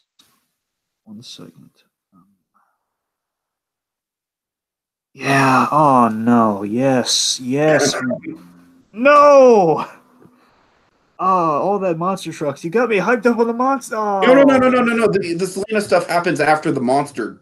It happens after the monster trucks, just before the green zone reveal. All right. Well, basically, I had the gang shows up, and then we go. Basically, the Schumacher gang shows up, and then Selena. Basically, in the chronology of things, we have the Schumacher gang show up. Then we have the hospital scene. Let's talk about the hospital scene. Backtrack a smidge here. So we have a very so Bruce returns with a choice to make. He has a choice to make. He's telling basically he's informing Alfred the choice here. He's got the seed that should help her, but it didn't get it from a witch. He got it from Ivy, which of course Alfred has instant distrust about because especially with Ivy, he's done last season. Alfred just wishes that he would have punched Ivy in the face instead of Selena. I punched the wrong little girl. Seriously, if he punched Ivy, that'd be more of an ethical thing. But by the same token, it's, well, yeah, he punched a little girl, but she grows up to be poison ivy, so it kind of balances. Right. Anyway, so Alfred's definitely trepidatious about trusting Ivy, but Bruce's like, what choice do I have? She's in dire straits right now. Then Selena speaks up. What does she say? She says to give it to me. She says, basically something to the extent of like her life is over already, so why not? If this kills her, then why not? She's ready for it. But if it actually does something, then hey, more power to it. It's like basically she says like I tried to off myself. Bruce, I tried to off myself yesterday. There's no more of a low point here. If I get killed, then at least Ivy got some closure. I don't know, it's something. Yeah, right, exactly. So she takes it and basically she reminisces also, on she Ivy. gives us I'm sorry, is this before or after she gives the big speech about Ivy? Well, I'm saying she takes the thing, then she gives the big speech. Okay, sorry, go ahead. So she swallows the seed, and basically gets into this little speech about her history with Ivy, which basically, again, this is the cool thing about season 5 right now. I like how we're doing this in places. We're kind of reflecting all the way back to season 1, which we saw. We are doing a lot of season 1 callbacks, as any good final season of the show should tastefully do. Remember when Ivy was a kid before she was like full-grown poison Ivy? It's like, it's not that she grew up fast. She literally grew up fast. Where it's like, look where the 5 years have gone. Look, Bruce has gotten older, but Ivy literally she literally sprouted. So anyway, so season basically she reflects on season 1 after, and I do like how Bruce ties into these events, the whole Bruce Wayne involved, because again, the whole murder of the Waynes is what kind of got Ivy's parents killed. Well, it got Ivy's father killed, and her mother, I believe her mother committed suicide. I don't know if that might have been a retcon, but I'm pretty sure she was in bad straits and she killed herself. Therefore, Ivy was on the street, and that's how Selena and Ivy were. Basically, Selena took Ivy under her wings, and she checked in with her. And we saw this throughout the first 2 seasons. She periodically checked in on Ivy in season 2, et cetera. And that's basically what she ruminates on. Like, Ivy, she may look different now. She's old now, but she's still that little girl to me. Mm. That was a very nice moment, Treg, and I really appreciated that from Selena. It was a nice humanizing touch to her character. And then Selena, she starts to change, kind of Batman Returns style, and then Bruce is like, "Oh my God, what have I done?" Again, she's convulsing, and it's like, "Oh God!" So then, folks, so chronologically, then the monster trucks enter the fray. Then, basically, Barbara's monster truck enters the fray. So Barbara enters, she saves the day. Then they go to the Green Zone. So all that stuff happened that we talked about. Then we get the Green Zone. So the Green Zone. So this is the brightest, most hopeful we've ever seen Gotham ever. And I was so taken aback by it. Like, oh my God, this is what hope looks like in Gotham. It's so rare. And I think that's so intentional, Tiki. I think it's so intentional. This is what Gordon's fighting for in Gotham. Like a Gotham that's not smog covered, a Gotham that's not always over. A Gotham we've seen is always over. It's never been not overcast in Gotham. Right. Never. Never has there been a sunny day. Maybe it's been hot, but it's never been like this bright. Like this is like bright, inviting, and warmly lit. Again, like it's so rare. And then again, just showing the hope in what Gordon's fighting for here. The fact that this is going to be basically this is where your Walking Dead comes into play. We know this is not going to last. We know some bad's going to happen here. Yeah, and this is the thing, Dragon. This area almost completely reminds me of the Alexandria safe zone from The Walking Dead. Anyone who watches The Walking Dead instantly knows what I'm talking about. And Alexandria was very much a moment in The Walking Dead, Dragon, after about a season and a half of being away from the prison, kind of being out in the wilderness, being chased by cannibals, Rick Grimes' beard growing to just like, just crazy lengths. I hate to imagine what Rick Grimes smelled like during that time period. It was bad. But then they get to Alexandria, man, and there's this great contrast in The Walking Dead where, Alexandria is this community that has not been affected by the walkers, right? They're just this gated community that kind of lucked out on the infection. And because of that, Rick and his crew, when they arrive at Alexandria, this is like some of the best storytelling that The Walking Dead ever pulled off, man. It really is. Rick and his crew are like so battered and beaten, like they look like the zombies. You know what I mean? Like, And so there's all these great shots in the first couple episodes of the Alexandria storyline where like Rick's being interviewed on camera and he's got this like kind of like wild man look in his eyes and his beard's still super long. And I'm sorry, I don't want to bore you with the details here, Dragon, but it is very much Alexandria's safe zone for me, which I appreciate. Real quick, Winter Ives has pointed out, I remember something more along the lines of Ivy's mother abandoning her or something, but suicide also makes sense. That sort of I had the exact same thought. Well, Winter Ives, because I remembered that, but I keep thinking there was like a line after. I feel like the fate of Ivy's mother was probably like offhandedly mentioned by Selena somewhere in season 2 or something. No, that's the thing. I know. Here's the thing. I had the same thought when they brought up the suicide here because I was thinking, yeah, I mean, Ivy's mother. I assumed abandoned her, but that's why part of me thought this might have been a retcon. It is quite possibly it might be, but I got to tell you what, I think you're on the money, Tiki. I think it was, we had like a line when Bruce was like, and we saw her like living in the underdweller's place essentially. And, you know, that was when Selena took her on the wing, and like Selena had like a line where she explained what the deal with Ivy is. And I think that deal was like, she basically, Ivy's mother went down a bad road. I think there was like a line where it's been too long. It's like that's all the way back in like the back half of season 1, like the almost the end of the first half of season 1, I think. Where I think her mother might have like killed herself because things just became too hard and depressing for her with the whole loss of her husband and everything. It was at points like things did not. He was in a bad relationship. Anyway, it doesn't matter. So, getting back to the green zone here. So, again, things are all nice and sunny. Very literally, very nice and sunny. They're 250. Basically, the GCPD has, like, I imagine this is in one of the vacant lot from Hey Arnold a little bit. Yes, but tremendously hopeful, yes. Come on.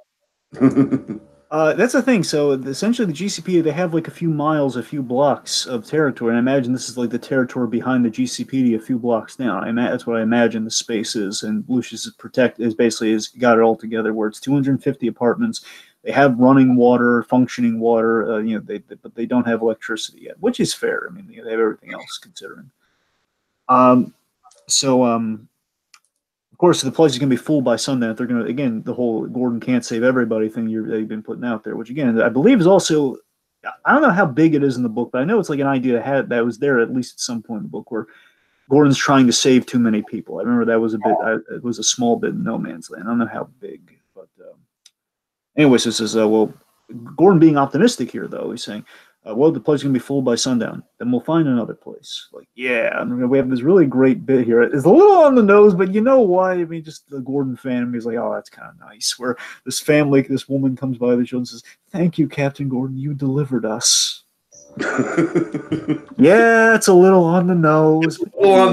Just a little bit. Kind of sweet, though. I mean, he's the pre-Batman figure. It's kind of nice. Gordon getting I hear you. He's such a hopeless character. I have nothing against it.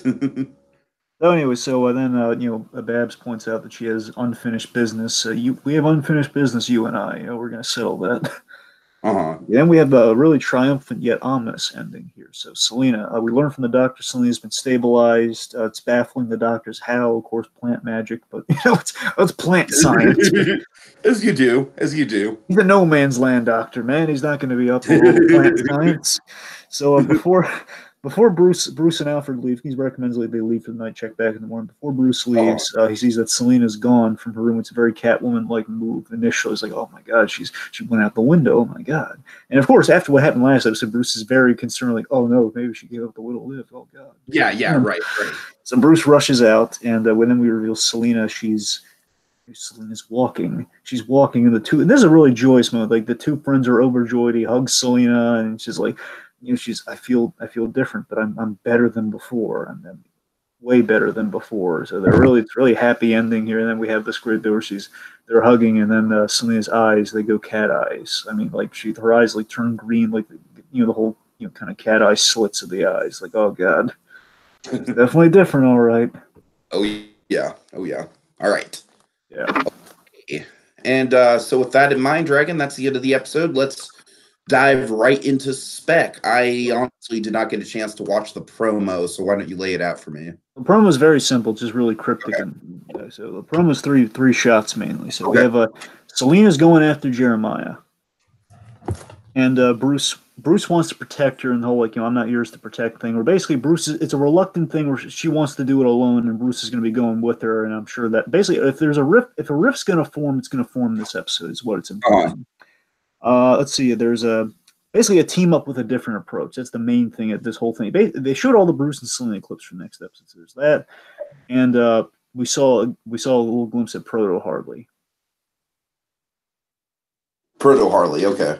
Basically, Echo just kind of going further down the rabbit hole, presumably looking more and more Harley Quinn-esque and looking kind of scary. I got to be frank, but scary and like, yeah, it's effective. We'll see how it goes. What's the episode title for next episode? Do you know? I believe it's is it Penguin Our Hero or Our Hero the Penguin? God, okay, interesting. All right. So, what do you make of that?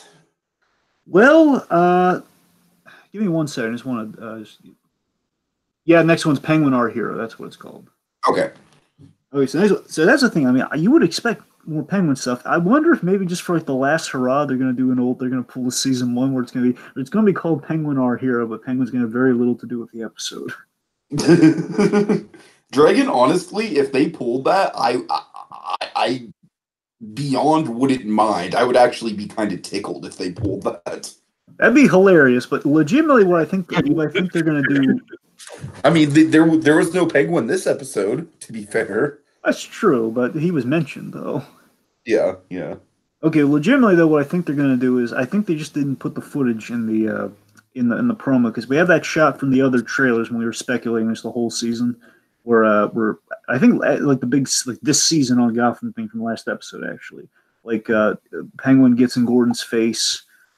And he says something along the lines of, like, I'm saving Gotham, or like, I'm helping Gotham, and then Gordon like pushes him across the room or something along those lines. I think that's going to be the next episode. I think we're going to see my expectation for that episode on title alone used to be, and I guess still to some degree remains. I just don't think it's going to be as in focus as I would have hoped it was going to be. And I'm not saying that negatively, just as I expected it to be.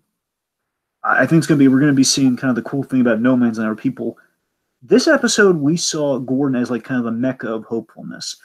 And a part of me wonders if Penguin, just to get under Gordon's skin, is going to be the mecca of hopefulness for the criminal elite of Gotham.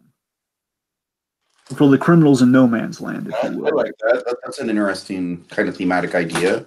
Like, if he's going to not only be helping the criminals, I think he's going to be essentially trying to steal Gordon's people looking for salvation. Because as Lucius has been saying for 2 episodes now, we only have enough to help so many people. And I'm thinking, if they reach a point where we might not be able to house that many people, at least not that quickly, I think they're going to go to Penguin. If maybe that could be the next episode. That's it. In regards to all the Penguin stuff, that's what I think. I think he's just going to try to get under Gordon's skin by housing the people that can't fit at what Gordon has right now, because Penguin has the most territory essentially. Mm-hmm.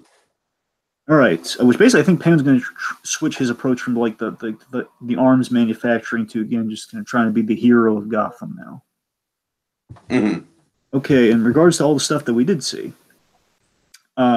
So the soothsayers and the whole tunnel plot specifically. I really do wonder if that ties in the Bane, because the whole aerosol thing is very indicative of Viper, because we saw Viper episode 5. Yeah, I mean, I think is going to be using similar technology.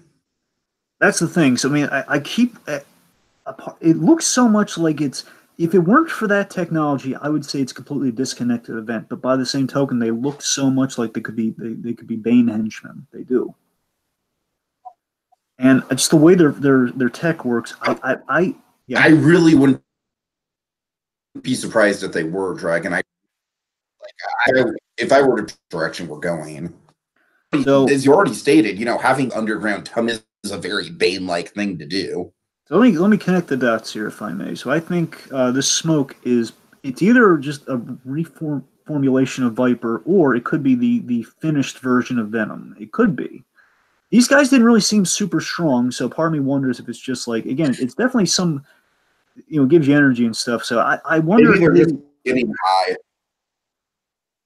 Well, here's the interesting thing about that. Maybe it's literally just weed. Maybe it's literally just like an elaborate vapor mask.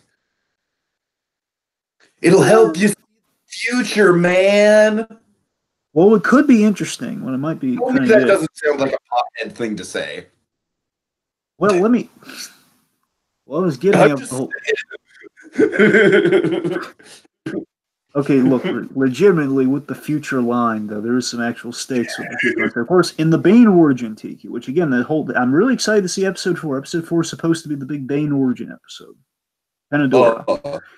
In the Bane origin, what happens? And again, I'm not saying this is something that's really hard to adapt, so it's not a guarantee. In the Bane origin, Bane at the most as the kid in prison, in his most desperate, like beaten down state in the prison, he had a vision of what he would be in the future, like a delirious vision of himself in the future.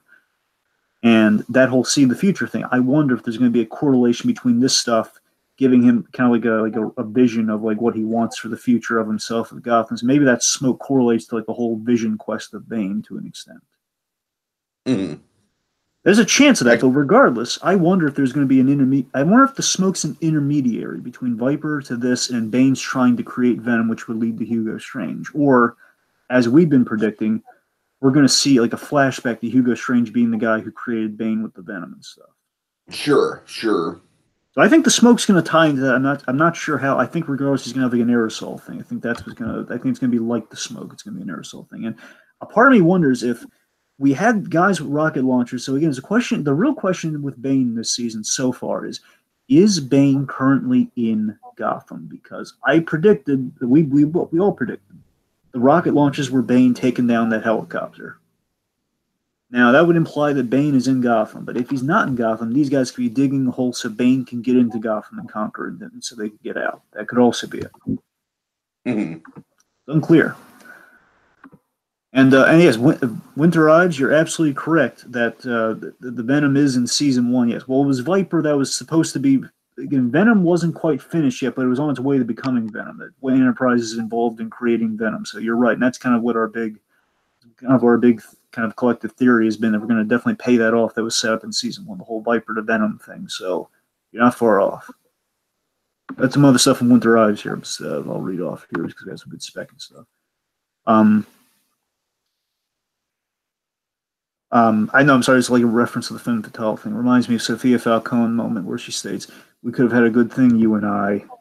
Yeah, it does. I really did. You know, T got to rewatching Gotham season 4. I still love Sophia Falcone. I love all the stuff they do with Sophia Falcone. I like Sophia Falcone. I just the stuff around her character is very shaky. Well, how so? Like, do you want to? I mean, specifically, like all the Lee stuff that kind of got brought to the surface because of Sophia. Right, yeah, the whole. She just kind of basically she takes her aggression on Gordon out on Lee. Yeah, that whole section. But again, that's kind of a hiccup in the grand scheme. But you're not wrong. Yeah, it's kind of a bit of a hiccup. Yeah, a noticeable hiccup. The whole Anyway, okay, some more spec here. I don't have a lot here. It's okay, Barbara. Things. Okay, let's talk about some Barbara spec if you got any. So let me start us off then. So Barbara, I think again I'm more and more convinced with this episode that she's going to be in the Two-Face role. Where I'm in two minds about Barbara. I think it could be both of these things, but I mean Barbara, I think she could be filling the Two-Face role where with this line that she has this episode, the whole that Jim Gordon, everybody, your jailer, your your judge, your jailer, and your favorite, your most your son, that whole thing. That sounds like set up for episode 9 of this season, which is supposed to be the trial of Jim Gordon, which, of course, in the comics, Two-Face put him on trial. So I think it's going to be Barbara putting him on trial, possibly. That's one way it could go. The other thing it could go, and again, it could be both of these things, that they have their, basically 9 is like a culmination of things going south between them, but then after that they patch things up. So assuming they patch things up, or assuming the trial thing doesn't happen, like with Barbara as the judge, I think she's going to be involved in that, but whether she's the judge or not, unclear. I think they're going to patch things up, and I think what's going to happen, I think Penguin's going to kill her. So I think they're going to get to a good place, and I think what they're going to do is something they've been hinting at, they've been homaging ever since season 2. Season 2, we had Sarah Essen, who famously in the No Man's Land comic, Sarah Essen was the second wife that Gordon had, and Joker killed her as she was saving infants in No Man's Land. Joker shot her in the head, and one of my favorite bits of No Man's Land is like Gordon, to get revenge on what he did to Batgirl, to Barbara. He shot Joker in the kneecaps, and then just cried in the Batman's arms for over like the tragedy they just suffered. He just collapsed in the Batman's arms. A really powerful moment in that story.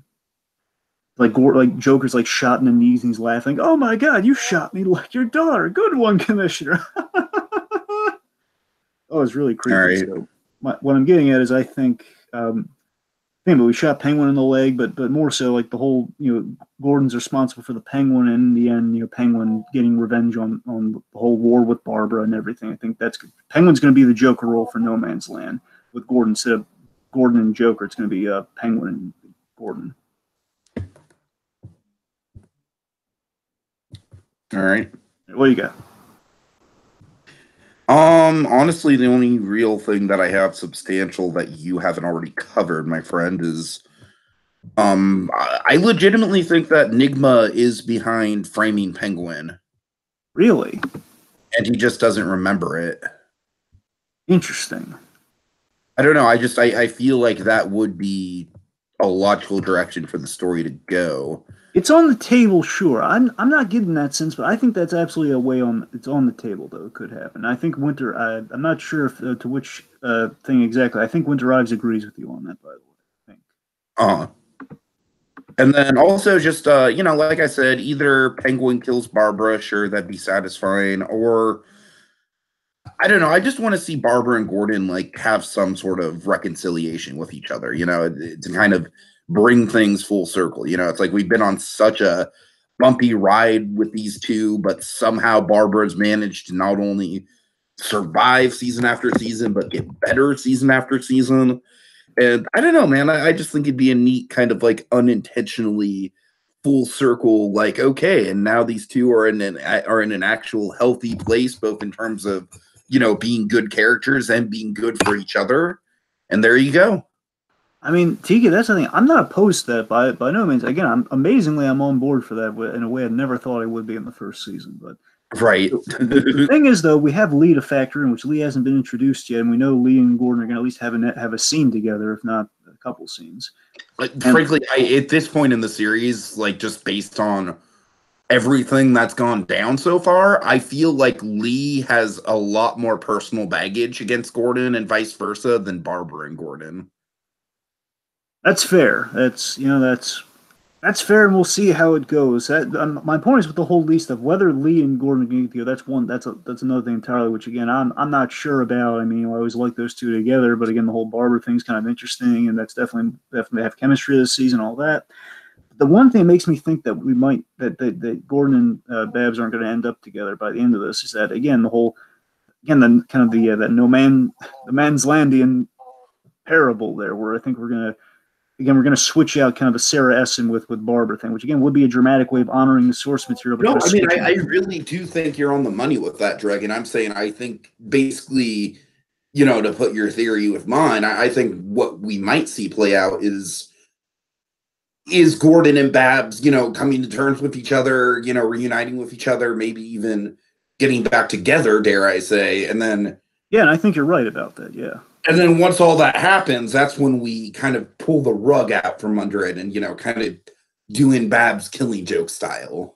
Exactly. And again, I just love the idea if you're going to do that because, look, if they really wanted to, they could make it Jeremiah. But let's be honest, though, all the baggage that Gordon had was legitimately with Jerome, who's now gone.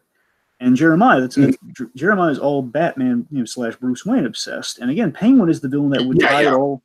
Penguin would be perfect. And again, the thing I've been saying ever since day one is that everything the Penguin does is on Gordon for not killing him in the first place. And we know at the end of the season, exactly.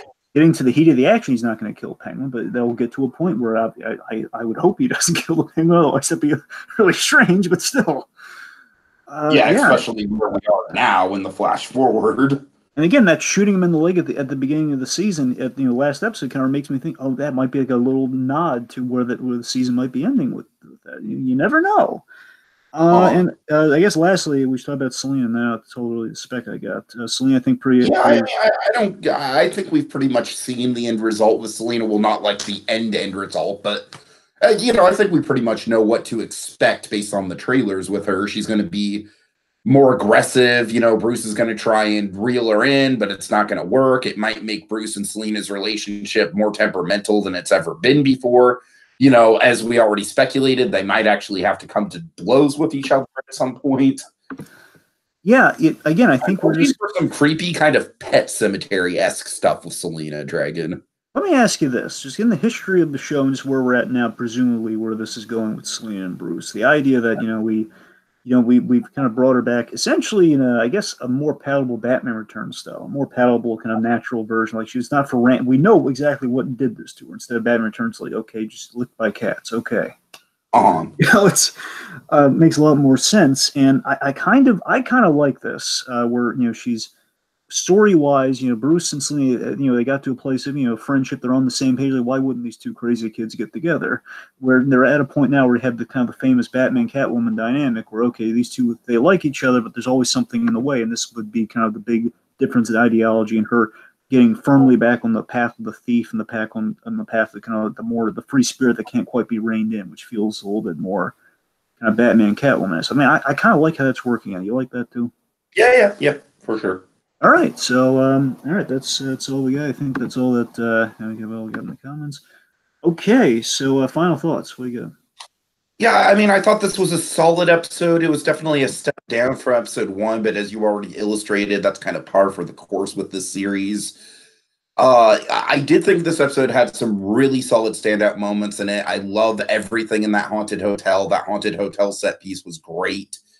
And, beyond that, I think maybe there were one too many storylines. I easily would have cut out Enigma stuff and switched it to another episode, perhaps. Yeah.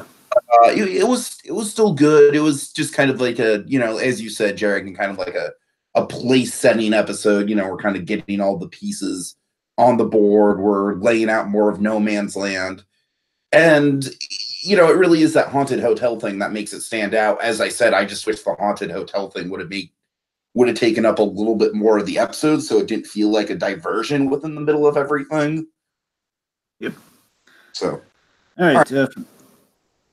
Make quite simple. It's more. Yeah, it's more moving pieces. It's definitely a plot episode. It's showcasing the dangers of the territory, which I really do like that about the episode. The whole trespassing, kind of the trespassers of it all, with the hotel, the big standoff at the end. Everybody's kind of trespassing in some sort or the other, as we already discussed. It's solid, but not as good as episode 1. So again, pretty much, I basically echo everything you just said. Just now realized that. Yep, pretty much.